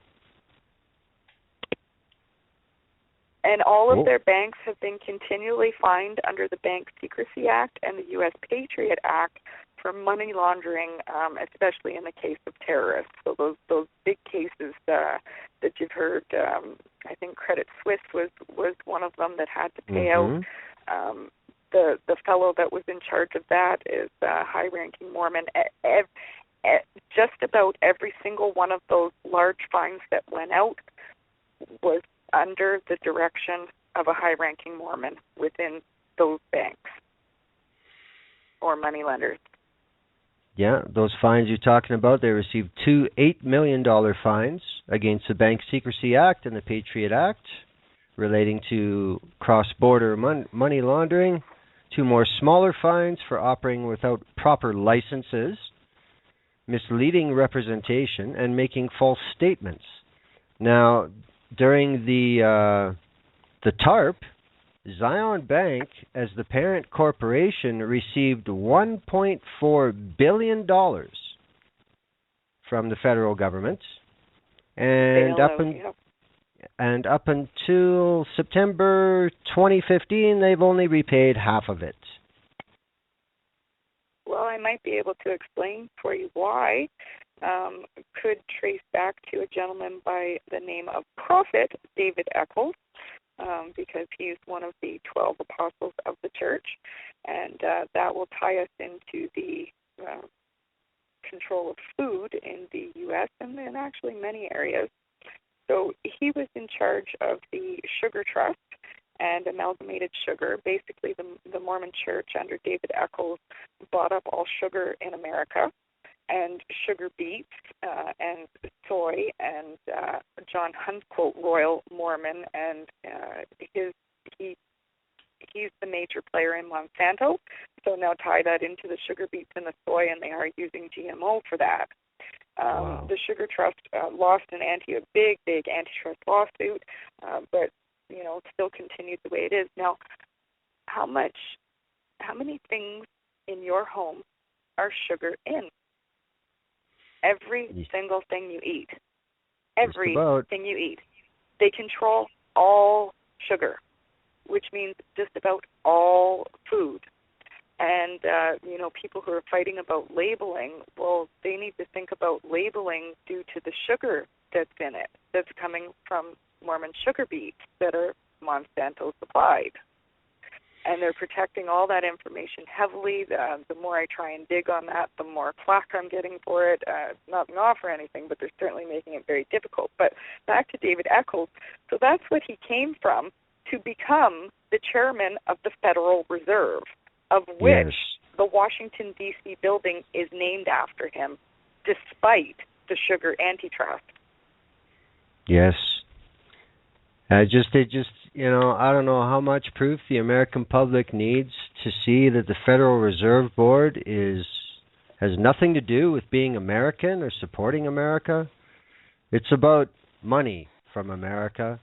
And here we go. The building they sit in Washington, D.C. is named after a man convicted on the biggest scam involving sugar production. Ridiculous.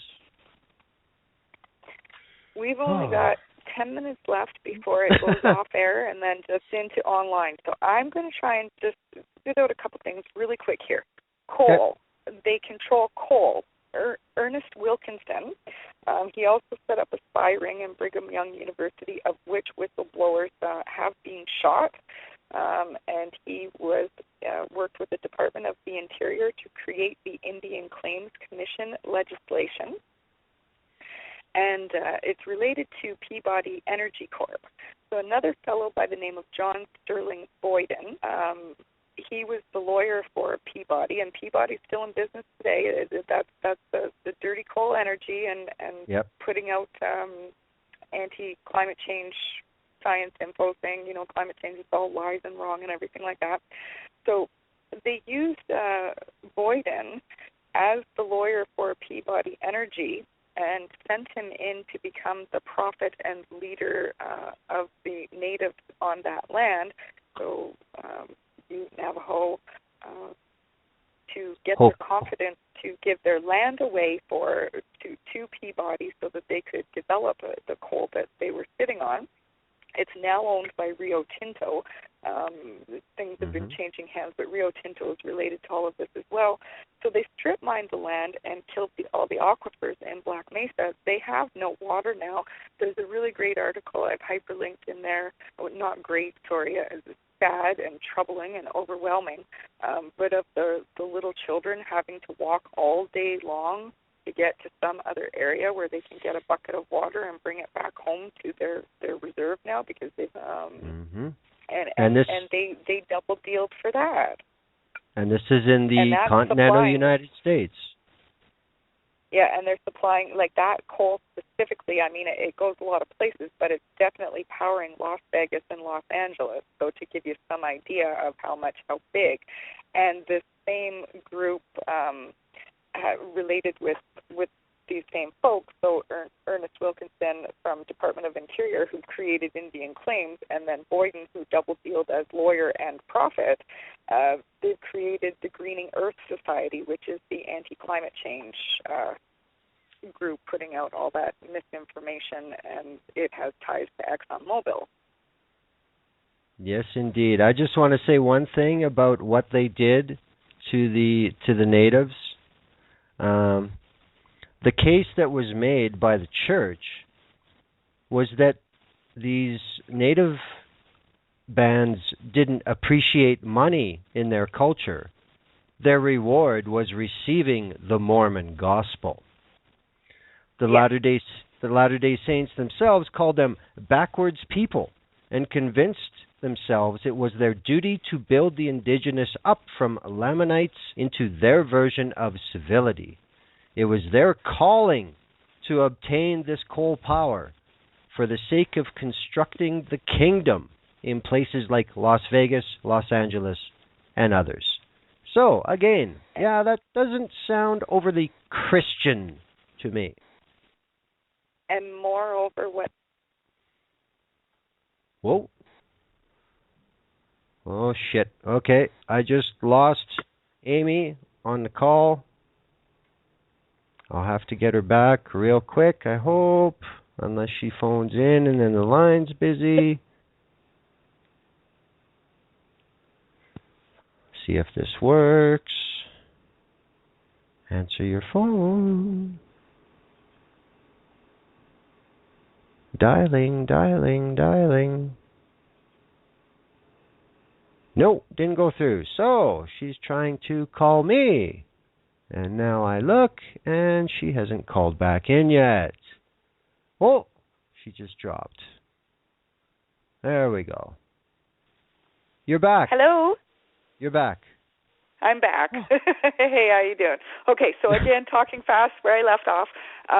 Moreover, what they did was they cultivated a group of natives to set up an independent council above the tribal council to approve this deal with Peabody that took away the rights of all the consensus of what should have been. So they just went completely right around them to do that as well. Unbelievable, all for their benefit, no matter what they have to say. Okay, we're obviously going to go into overtime, so I'll just mention we got 5 minutes left. If you want to hear it live, 929-477-3894, or hit that blue Skype button on the show page, and you got 5 minutes to get in here. So, there we go. Now, let's carry on. I mean, we talked about how they've done things with resources in their own country. We touched on how it spreads far outside the United States and Canada. But I think the banking angle and the control of basically the monetary supply, how they have such a big say about this. Yeah, well, how they get such a big say. So I'm on to part 8 now. Just pulled this up because I didn't have a chance to make notes for this part yet. But okay. This, goes to exactly where they are placed, and they're a huge part of ALEC, which is a right-wing lobbyist agenda that it's well known in the U.S. It's a popular activist topic. So they're wholly involved in that. So crafting legislation in all the different states, they get everybody together. There's even been accusations of inappropriate gifts, and I believe that there have been some, I guess I can't use the word conviction because no legal charges, but there's been fallout from it, and people have to take a step back. But, they're still doing what they do. So that's one of the ways. But here's an example in Utah. The entire legislative assembly has to give the Mormon church, I think it's a half an hour or an hour before they ever sit, that they have to speak with the church executive first before they can even open up their assembly for the senators to go and do government business. So I still don't know how that's not an issue democratically, but that's the way it works. Yeah, I believe under the U.S. Constitution it was within the state's power to make rules like that. You mentioned that, and it reminds me of the British Prime Minister meeting with the Queen every week, is what it sounds like to me. Yes, it's exactly like that. But in this case, it's a quote-unquote church. And it's not like comparing the assets of the Vatican. I mean, a lot of similar arguments could perhaps be made, but not in the same way, because the Vatican doesn't have a particular push to take over sovereign governments, and that's exactly what the Mormons exist to do. Yeah. Well, I mean, the thing is, I would say from their beginnings, they have certainly learned their lessons in a lot of ways. And again, it takes two to tango, and they're certainly finding their partners around the world.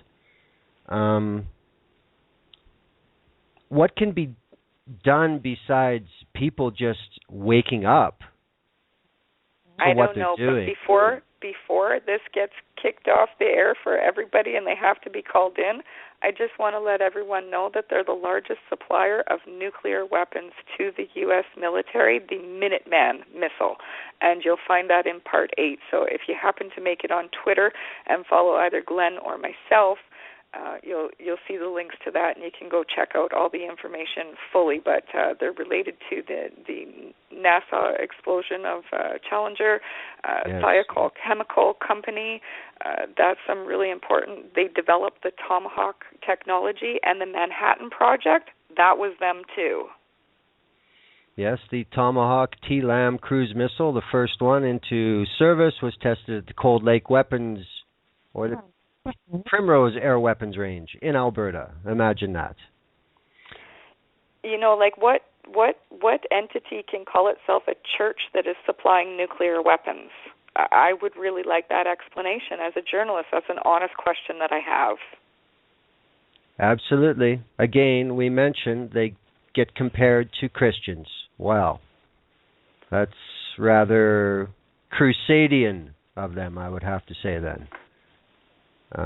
I know they've been involved with Northrop Grumman. I know they've been involved with Lockheed Martin. They've been involved with Raytheon. They've been involved with what became Morton Thiokol.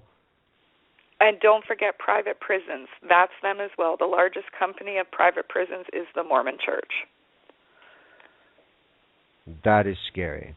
So, I mean, they have their hands in pies that we really don't see the market, shall we call it, decreasing anytime soon. They're in food, they're in corrections, they're in the military industrial complex, they're in the surveillance world, they're in media, they're in real estate, they're in banking, but yet they claim to be 2% of the population.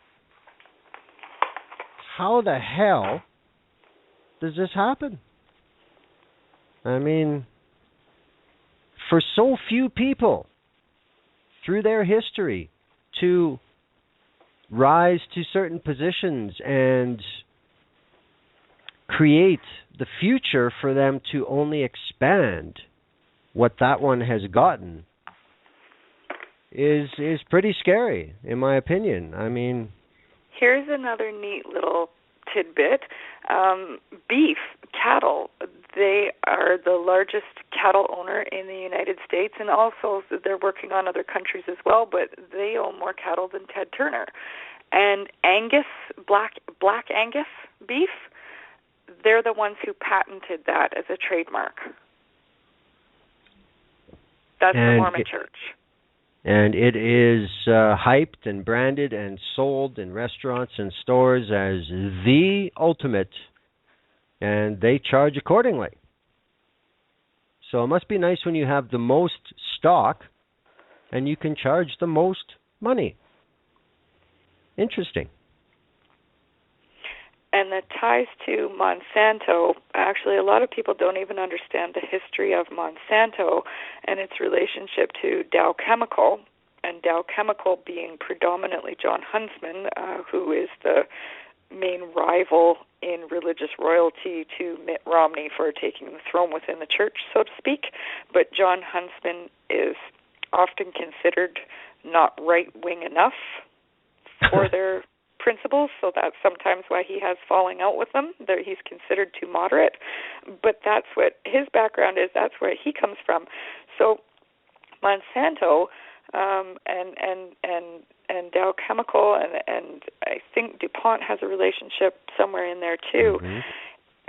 John Huntsman used to supply all the packaging to McDonald's. You know, when the burgers came in those kind of styrofoamy packages, and your egg cartons, your Sara Lee cakes, all those, that was all that packaging from those chemical products. And then when McDonald's cut the contract for that, I mean, think about how major of a contract that would be. That really threw a kink in their business, and that's when things started shifting to Monsanto and seeds, the Roundup and then growing and the agriculture, and then, of course, ALEC gets pushed through the ag-gag laws for them, so we can't even talk about that. Yes.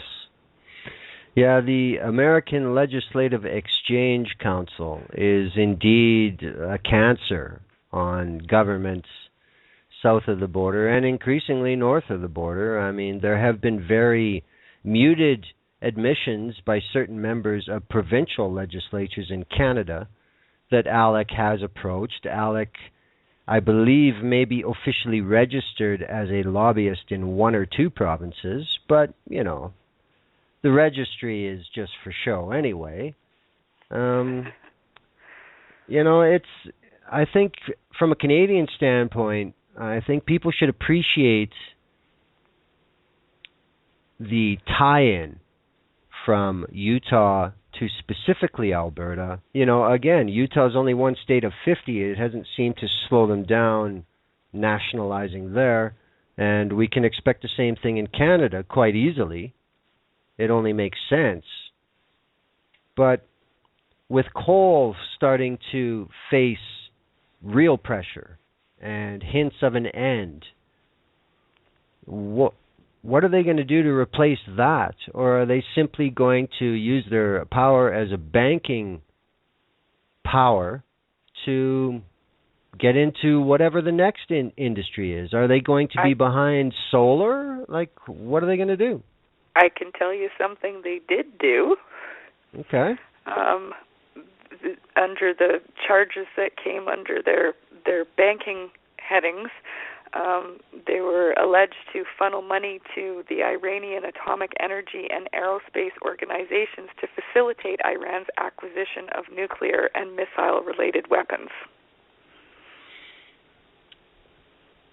So this is supposedly the mortal enemy of the United States that the world must stop to make sure they do not acquire a weapon.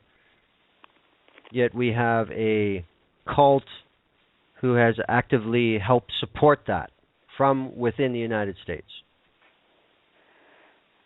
Correct. And one of the directors at Lockheed Martin sits on the quorum of 70 to get their people elected into the presidency. My goodness. Well, it does seem like they seem to have figured some of it out, how to do it.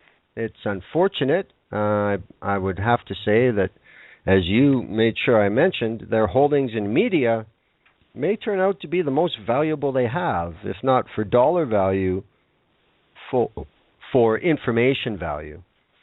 And I mean, we know how bad the concentration of media is, but this isn't just somebody like Rupert Murdoch who's a greedy old prick. These are people with a laid out in stone agenda to control, to be in charge, to impose their way of life through government, through economy, on everybody else. So are they more dangerous just for that fact? I would be willing to go out on a limb and say so, and I would like to introduce one more of their very important apostles in the highest office possible of the church, Dieter Uchtdorf. He's second in line to become president of the religion entirely. I'm going to read out loud just straight from what I've written here because I didn't have the notes already, and this is so important. So I've also got a lot more background information on this that will make its way into a book, but this is just to give you some idea. So Dieter was elected senior vice president of Lufthansa German Airlines, and prior to that he flew for the German Air Force as well as the American military. His story is noteworthy and begins with Father Karl serving in Hitler's army throughout World War II. Although some explanations may have been shortened, the family was part of the Sudeten Germans who voted overwhelmingly to support the dictator. They were attempting to claim land located within the bounds of Czechoslovakia when the war struck. And when the war struck, most of these men became members of the infamous Gestapo. As atrocities finally concluded, the Czechs evicted Germans bitterly, causing Dieter's family to take refuge and relocate to communist East Germany. He's noted as one of the exceptional individuals and others in his company as the developer of Volkswagen and Porsche. Upon reaching adulthood, Dieter ambitiously joined the German Air Force, and after transitioning to Lufthansa, a terrifying situation befell the company. A jet was hijacked by terrorists in 1973, and it was his job to follow the plane and negotiate for it and the hostages' release.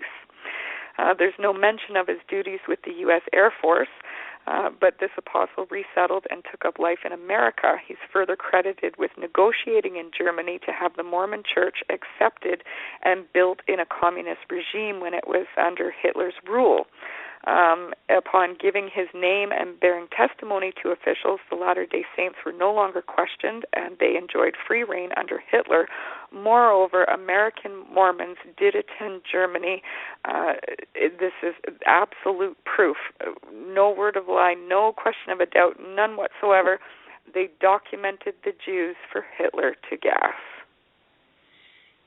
Yeah, this is true. About the most you're going to see publicly on this is people will talk about IBM and their punch card system that the Nazis employed in the final solution. But again, who were these people involved with these corporations? I mean, much has always been said about Henry Ford and the Coca-Cola Company creating Fanta in Hitler's Germany, etc. But yes, and there is a eugenics tie-in with the Nazi belief and the Latter-day Saints belief that some of the more higher-ups took to heart and found that this was somebody they could work with. Is that a fair assessment? There's something that I find really disturbing that I need to remember to throw in here. Ancestry.com. That's the Mormons. Wow. They're still collecting everyone's genealogy, but also all sorts of other information. They're working with the NSA. They do have an entire mountainside carved out holding our data. That is theirs, the Mormon churches, and they're still doing that today. And yet, in mass media, people are convinced and encouraged that it's a good thing to do to learn about themselves. Correct. That's basically I won't touch it with a 10-foot pole. No way, yeah, no how. That's just a sideline to what the real purpose is. Oh, and you pay us to do it. Isn't that cute? I also wanted to mention Jonathan Browning, Now, Browning is a rather well-known name in the American armament history, and Jonathan Browning was a judge, a legislator, an arms developer and manufacturer, a Latter-day Saints bishop, and president of the High Priests Council. And upon his death, his son John Moses Browning stepped in to make Browning firearms what it became. And he registered hundreds of patents, invented the automatic rifle, higher-powered gas-cooled versions that made their premiere, I believe, in the Great War. And here's another legendary American quote-unquote industry that from day one has been under control of the Latter-day Saints. And paying tithes to the Latter-day Saints as well. And don't forget Eldred G. Smith from Manhattan Project and the Mormons creating the atomic bomb. There's so much missing from history books. It is amazing. It is amazing. But again, like you said, the 10% part, this is crucial as well, because it has made them so powerful on the home base, never mind their business, so-called business activities. That's almost all like gravy when you have people in these positions that are returning that kind of capital to use the word earlier, to the mothership. That's pretty strong. That's hard to go up against. The fellow who was quote unquote responsible for the weapons of mass destruction, the false weapons of mass destruction info provided to President Bush, and who monitored Libya weapons and Chinese embargo, that was a Mormon, the one who provided the false weapons of mass destruction info that caused the last Iraq war. Wow. There's an awful lot of little flags that go up on certain history-turning events of the late 20th century. And I don't know. Put it all together, how do you get around it when you put it all together? They're in the Treasury Department, they're in the CIA. They have direct partnerships with the CIA and NSA and nuclear and Lockheed. The list just keeps going on, and then all the funding, all the banks for it, and moving it illegally across the world. And they get a slap on the wrist of a couple $100 million fine, which is nothing when you take into account all the money that they're bringing in, and they don't even have to show their records because they're registered as a religion. Sounds like a pretty sweet deal. And if they own a third of media, they control the messaging. They also tried to buy out Disney. Yeah, they did try and buy Disney. That hasn't happened. I mean, there are still so many people out there. You mentioned the word Mormon, and they still think of the Osmond family. They still think of the people that come and knock on your door that a lot of folks choose not to answer, and that's what they equate Mormonism with, and that is not it. No, it definitely isn't. Those people probably have no idea what we're talking about either tonight. Well, I mean, this has been my history, being in Lethbridge for those few years. I worked with some Mormons. I met Mormons.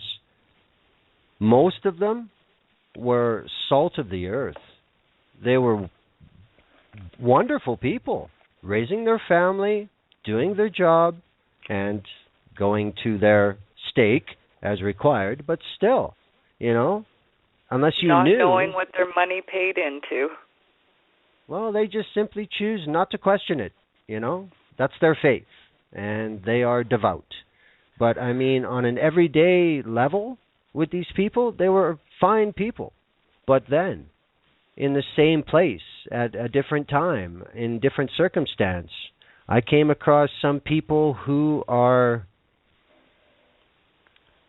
very devious, never forthright, determined to do harm to others economically more than any other way, but it's because they truly believe that they are better than everybody else. And these are the people that I'm concerned about more than anything. And they're out there, and they're not waving a flag. You know, I mean, you mentioned the coffee thing. I always tell people that is the number one way to out a Mormon. If there is a social gathering or something as such, ask everybody if they'd like coffee. The ones who immediately say no, or ask if you have decaf, there's your sign. I'm going to take us sideways again because it's just, it's such a complex story. There's so many pieces to it. So here's another one that tucks back in again that I can kind of thread through the coffee. The agriculture.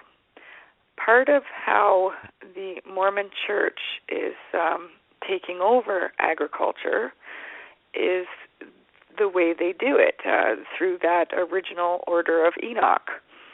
And they buy up the farms, and there are examples of it hyperlinked in my story. So they're putting good farmers out of business because they set up their shop, and all of their labor is free, volunteered by church parishioners. Yes. That is another thing that I found amazing when I was in Lethbridge. I am a tradesman. I worked with a couple Mormon tradesmen. They would work all day, and then they would go work doing their trade for free for another 4 or 5 hours every night, building the new temple. And they just thought it was their duty. They had to do it. I could not believe it. So I don't think it's the same thing as volunteering for one's church to contribute to the community when it is an international business that the free labor is being used for, and to put the competitors out of business because they have to pay their staff. Yeah. Farming without paid staff, are you kidding me? Well, I don't know if you're familiar with the bogus uproar in Alberta about so-called Bill 6, which was to bring worker compensation rules to farming. Oh my God! Yep. What a circus! And death of course, threats came of it. Well, yeah, which of course is not a surprise. The thing that I found amazing is it was lead news locally for weeks. But yet all these angry farmers, not one of them was asked what political party they belonged to, which would be the Wild Rose. None of them were asked if they go to any church or anything. And for the most part, we know what that would be as well. Right under public scrutiny, this was a Mormon-engineered event. And it was allowed to happen. And nobody said boo. It's ridiculous. I think a lot of people are focused on the Koch brothers, and rightfully so, absolutely rightfully so. But the Koch brothers are a drop in the bucket to the Mormon Church, and the Koch brothers have to do business with the Mormon Church to be able to do what they do. So they are allies, is what you are saying. Yeah, one of Charles's his top advisor guy is a head Mormon. Well, that doesn't happen by accident. And of course, they have their hands in the oil sands too. Yes, they do. And the first place in Canada I came across a public display of Koch Industries Incorporated was in southern Saskatchewan, which, again, is Mormon territory. Interesting. So, I know the Koch brothers have also been very active with ALEC, with the Cato Institute, with all of their AstroTurf organizations, Americans for Prosperity. Yes, and I can see very similar methods very similar margins, and similar end goals. So, I mean, do you think the Kochs are, by agreement, being made out to be the big boogeymen when they are just bit players in the bigger picture compared to Latter-day Saints? I wouldn't be surprised of that at all. That it wouldn't throw me for a loop in any way, because I know that they would not be able to do their business without cooperation from the Mormon Church. The Mormon Church controls what they do for the most part. And even oil production alone, although Mormons are more into the coal end of things, the part of oil land they're in on is the petrochemicals to process it. Yes, absolutely. And also with rail being the transport system of choice these days, owning all that land throughout North America, that's also got to have some pull over that as well. Quite a web. What they do spills into every single part of your daily life, right down to every single morsel you put in your mouth. Every single morsel. That's disconcerting. To use Sugar. a polite word. Yeah. Sugar. That's How could it even be that one entity could own all the sugar? Well, there was a time when that was illegal, but apparently not anymore, especially when you hide behind a tax status of religion at the end of the trail, at the top of the pyramid.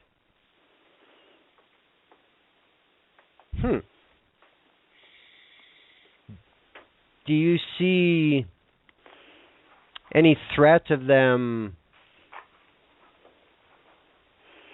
putting more force into what's going on in Canada? Or do you think it's not really that big of a target for them? Do you think they're happy the way they are?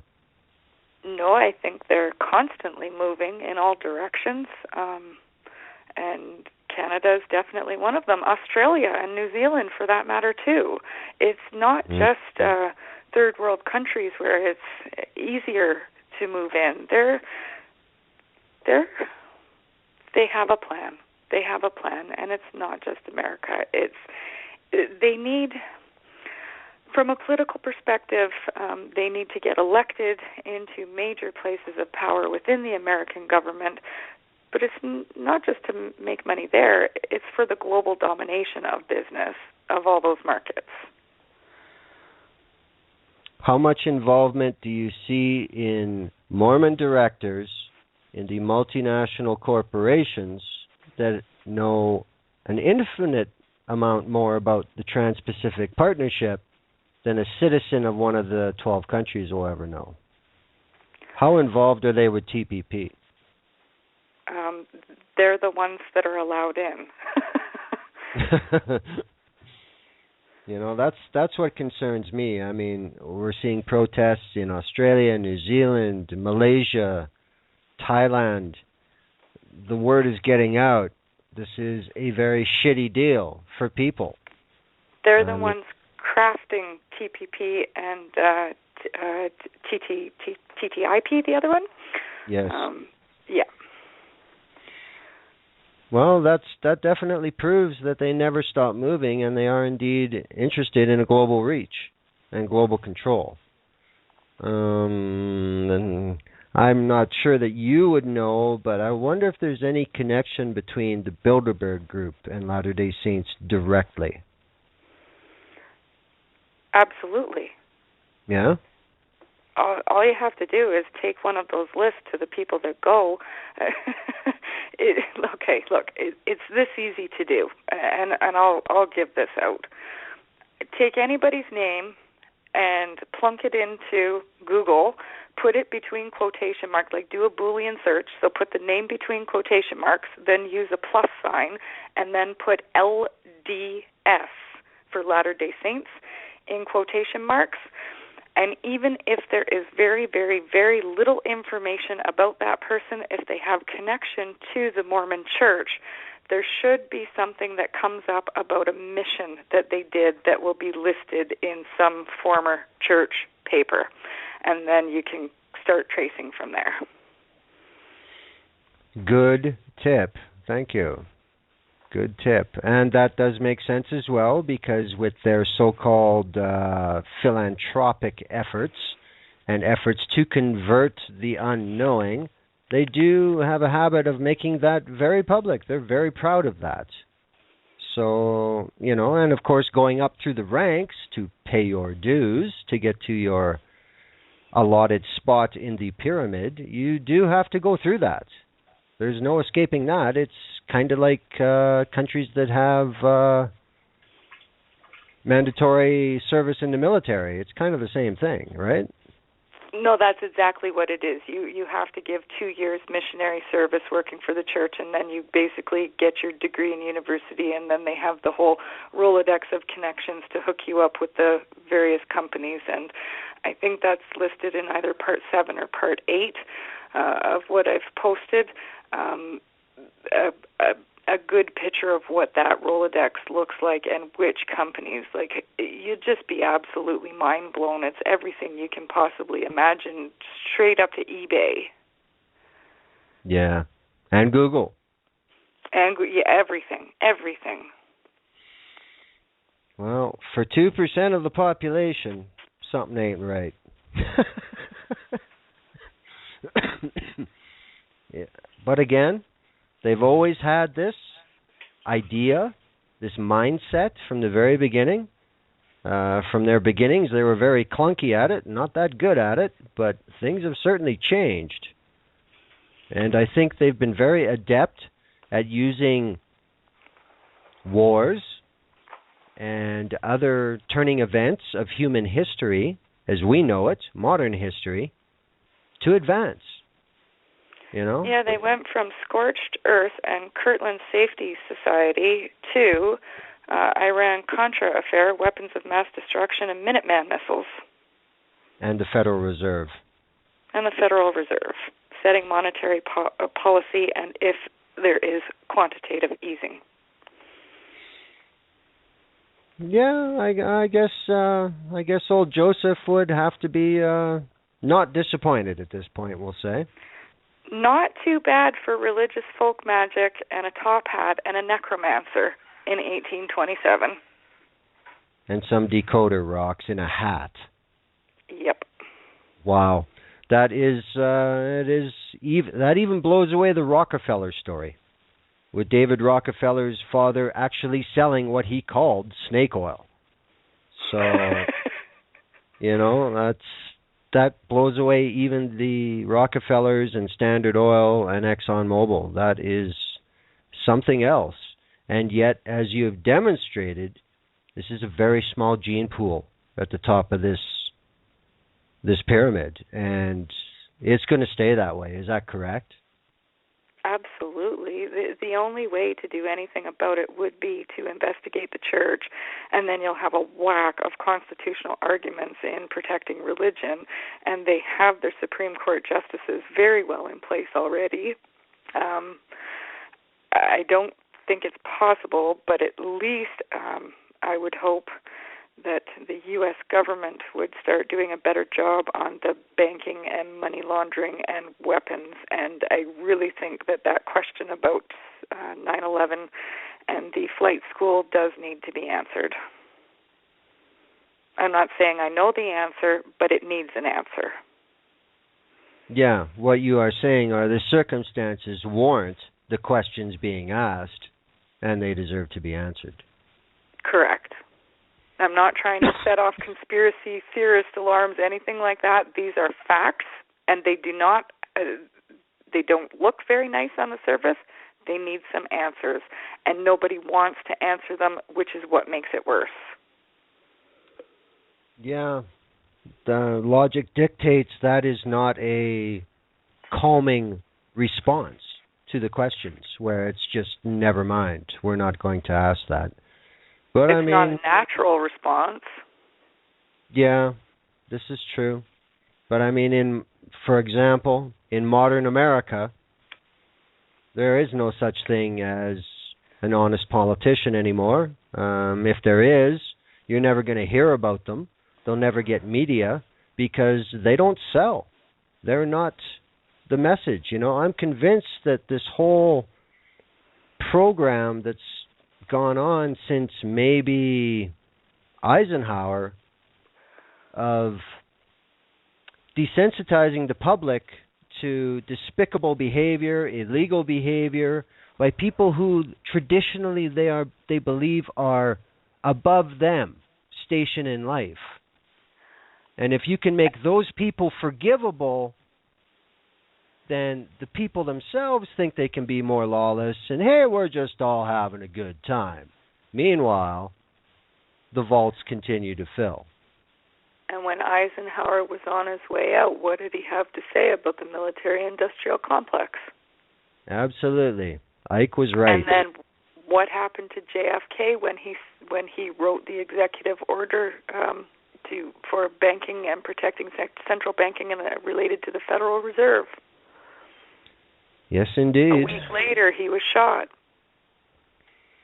And then, you know, if you want to look at case study like this, you could even also ask what influence was around Pierre Trudeau when he signed the control of Bank of Canada over to private banks. That is some research that I would like to get into and may very well for the purpose of finishing this whole picture. But, you know, just one very glaring example because I know we've been picking at food, energy, you know, weapons, things like that, but let's look at an actual scenario here and 9/11. So the Iraq War that spawned what's said to be retaliation was caused by a Mormon falsely stating weapons of mass destruction. The folks who did it were apparently trained by a Mormon financier. The buildings that were hit contained the Mormon businesses, the World Trade Centers related to ownership of the Mormon Church. The weapons and the money laundering for weapons and even nuclear weapons for the quote-unquote enemy were done through high-ranking Mormons in well-placed banks and a Saudi prince arms dealer. And then they control the media. And then there's that whole issue of Fox News saying the second building being hit before it happened on TV. And they were part of Fox News too? Really? This is they're questions that need to be answered. But how could they have their hand in every single one of the parts of that story and nobody have a question about it? Yes, World Trade Center 7. Is that what you're referring to? Yep. Yeah, it was reported to have fallen while it was still visible behind the BBC reporter saying that. Oh, yes, there are a good deal of questions to be answered. And I think all the cases that would have been against Mormon companies, the papers just exploded. Yeah, that's another thing too. The offices that were destroyed and were still, for the most part, not digitized, but then a lot of laws require actual paper copies to exist. You know, this kind of reminds me about when Bonnie and Clyde used to rob banks in the U.S. when they were on their tear. They would set fire to all the filing cabinets because mortgages were only one copy in those days, and it was paper. And that's why the people loved them. If you have no mortgage on paper to charge me, I ain't paying. You know? And this seems like that to a scale of 1 trillion. And then there are 3 major market crashing, economy crashing, subprime mortgage scandals since 1830 or so, all at the hands of Mormons or Mormon-directed companies and banks. and policy. And they all received public bailout. Yep, from their friend in the Treasury. Rather interesting how it all... It's kind of like... I don't know, that's kind of a rough analogy, but it's kind of like the toilet bowl. You flush it, and it all goes down to the same point. All roads go back there. They really do. Every time I've been pulling on a string, that's where it's coming from. All roads lead to Kolob. Planet Kolob, yep. And the 3 layers of heaven where you and I could be a servant if we bloodlet or something. Wow. Well, I think I'll have to pass on that myself. And I hope most everybody else will as well. Again, to go back to the Lethbridge experience, there's a lot of urban legend in Lethbridge, a city of 80,000, about how the Mormon young girls go about trying to increase the gene pool.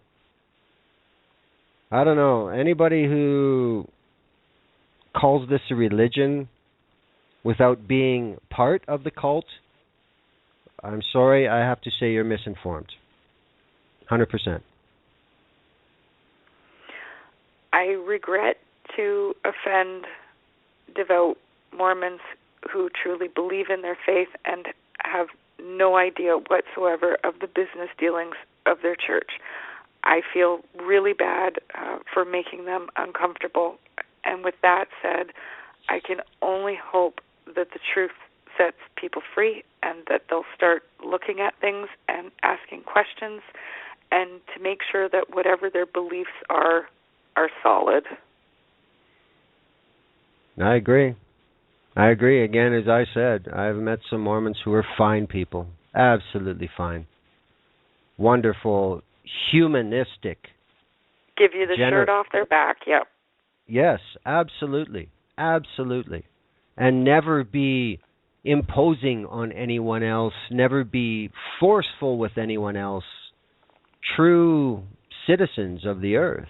But yet, like I said, there are 2 sides to every coin, and their bad side is very dark indeed.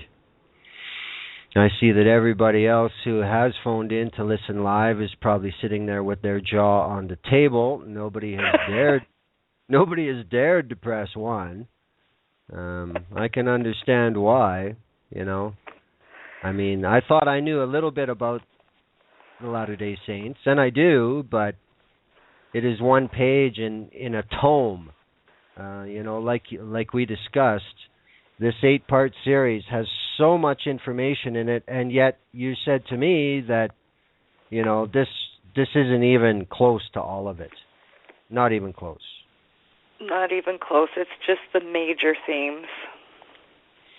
Wow. Well, I hope we've done our part and enlightened some people tonight. That would be great. I hope they'll pull up Part 8 and read about what happened to PBS.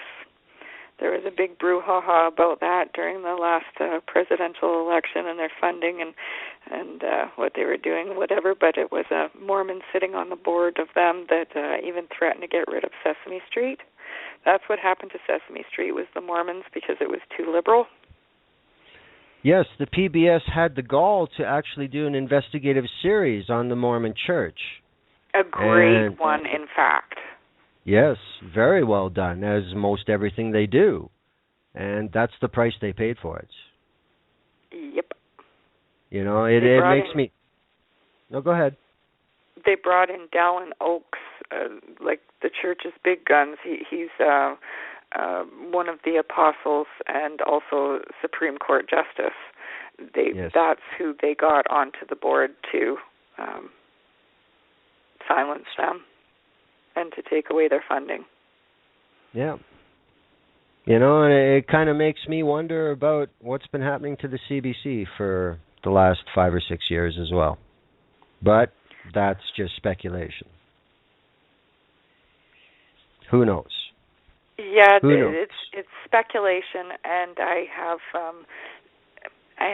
similar questions in that, I mean, I know Canada is redefining itself politically at the moment, and the right wing, it had the amalgamation of the Tories and the Reformers, but under the Harper government, it seemed to be more of a reform government than PC, and I think we heard plenty of complaints about that from within, and they're, maybe looking at what to do now that they're trying to choose a new leader. But with the reform bent to everything, and Tom Flanagan's wife does have ties to them. His ex-wife did have ties to the Mormons, and he was dispatched from the United States to come up here from that relative Kabul. Yes. So yeah, I do have questions. Absolutely. I mean, as far as where the Conservative Party of Canada is right now, I think the best analogy that's very short and sweet comes from Michael Harris, who called their interim leader Harper in a dress. And I think that's exactly what we're getting. Absolutely nothing has changed.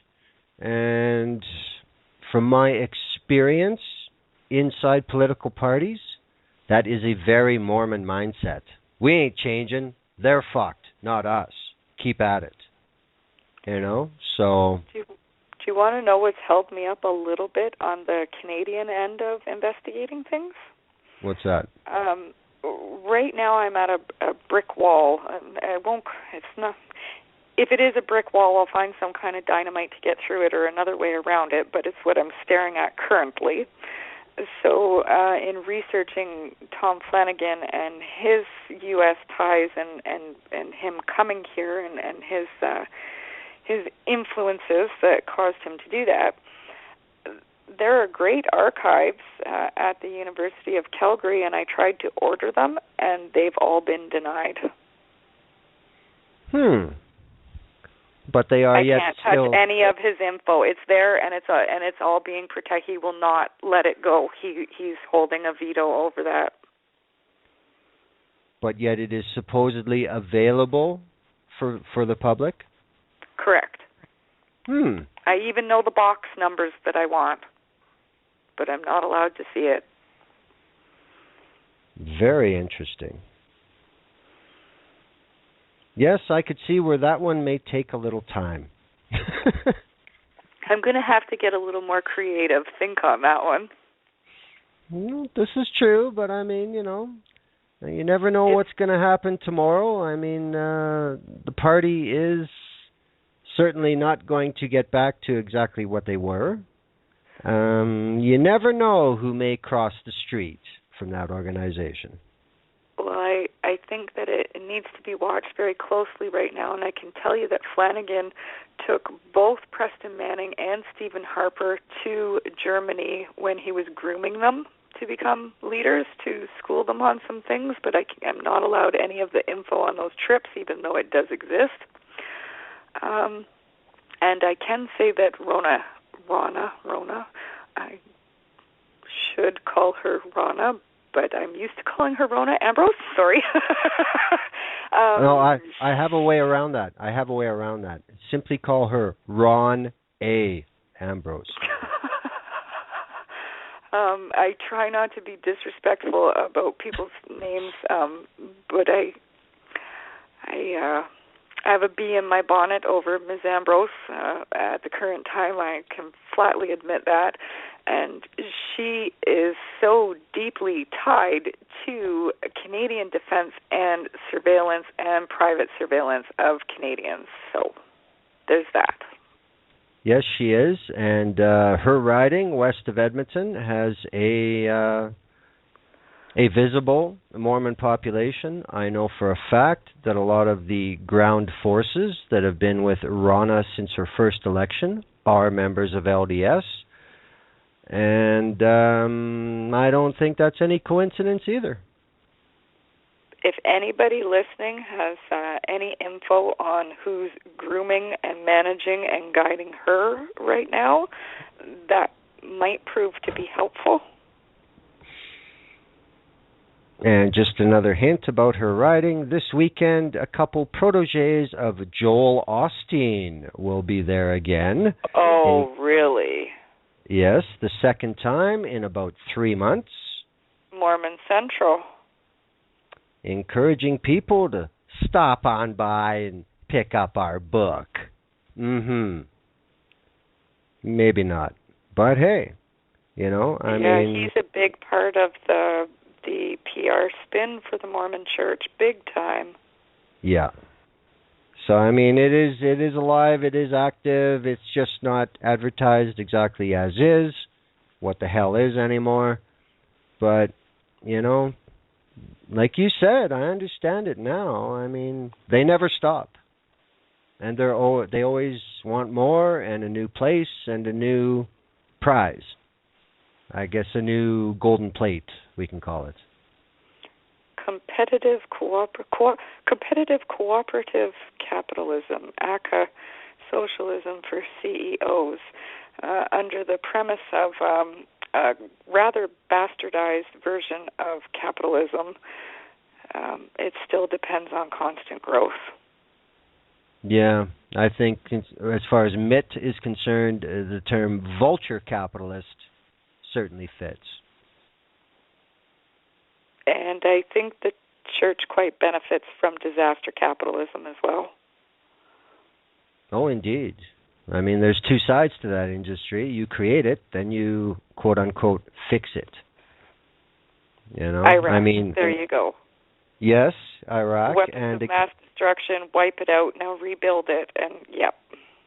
And like we mentioned, the war on drugs in the U.S., the war on this, the war on that, the massive increase in incarceration, and yet MTC, the largest private prison corporation in the United States, is a Mormon corporation. Correct.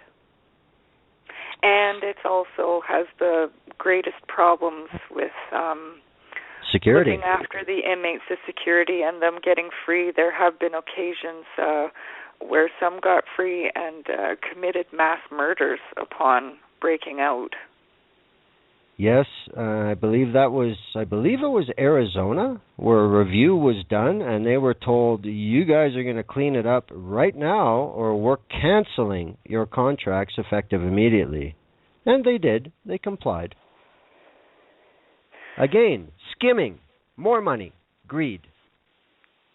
And their private prison industry, they're also branching out to work with state and federal governments for training programs for the apparently less fortunate. So getting into the welfare system and things like that as well. Well, that would be a shortcut to creating the 3 levels then, I would imagine. And then they can just fill up buses and bring them to the Mormon farms so they don't have to pay for labor. So look at all the labor that they're getting out of that. And look at what they're doing. They're even working with credit cards, for that matter, in private prisons. Well, that's also been a tenet from the very start. You must serve. Unbelievable. Well, I think we have floored enough people for tonight. I don't want to continue to run up your personal bill since you had to call back in. I'm good, thank you. But I thank you very much, Amy. This has been very illuminating, and I would encourage everyone to look at parts 1 through 8 at freethepresscanada.org, or take a look at Amy's Twitter at Ms. Amy MacPherson. And do you have anything to say upon closing? Just thanks so much, and it's always fun and a pleasure to chat with you. You're someone who can go the extra mile with me. Well, I mean, this is the goal of this show. I mean, I just sent an email to a prospective guest, and I said, if it takes half an hour to properly explain a point, then we'll take the half hour. This is not a question-answer format. This is not a soundbite format. This is issues, full depth. And when I have on guests with excellent knowledge on said subjects, such as yourself, we can deliver this kind of volume to the listeners. So I thank you. hope everyone keeps listening to The View Up Here, and thanks so much, Glenn. All righty. Thank you, Amy. I will let you go. Great episode once again. Thank you, and good night. Have a great night. Bye-bye. Bye. All righty. Once again, Amy MacPherson with a lot of stuff. That'll end the show for this week. Thank you, everybody, for listening, live and archive. We are now well into archive. Next week, February 3rd, another show on the Trans-Pacific Partnership.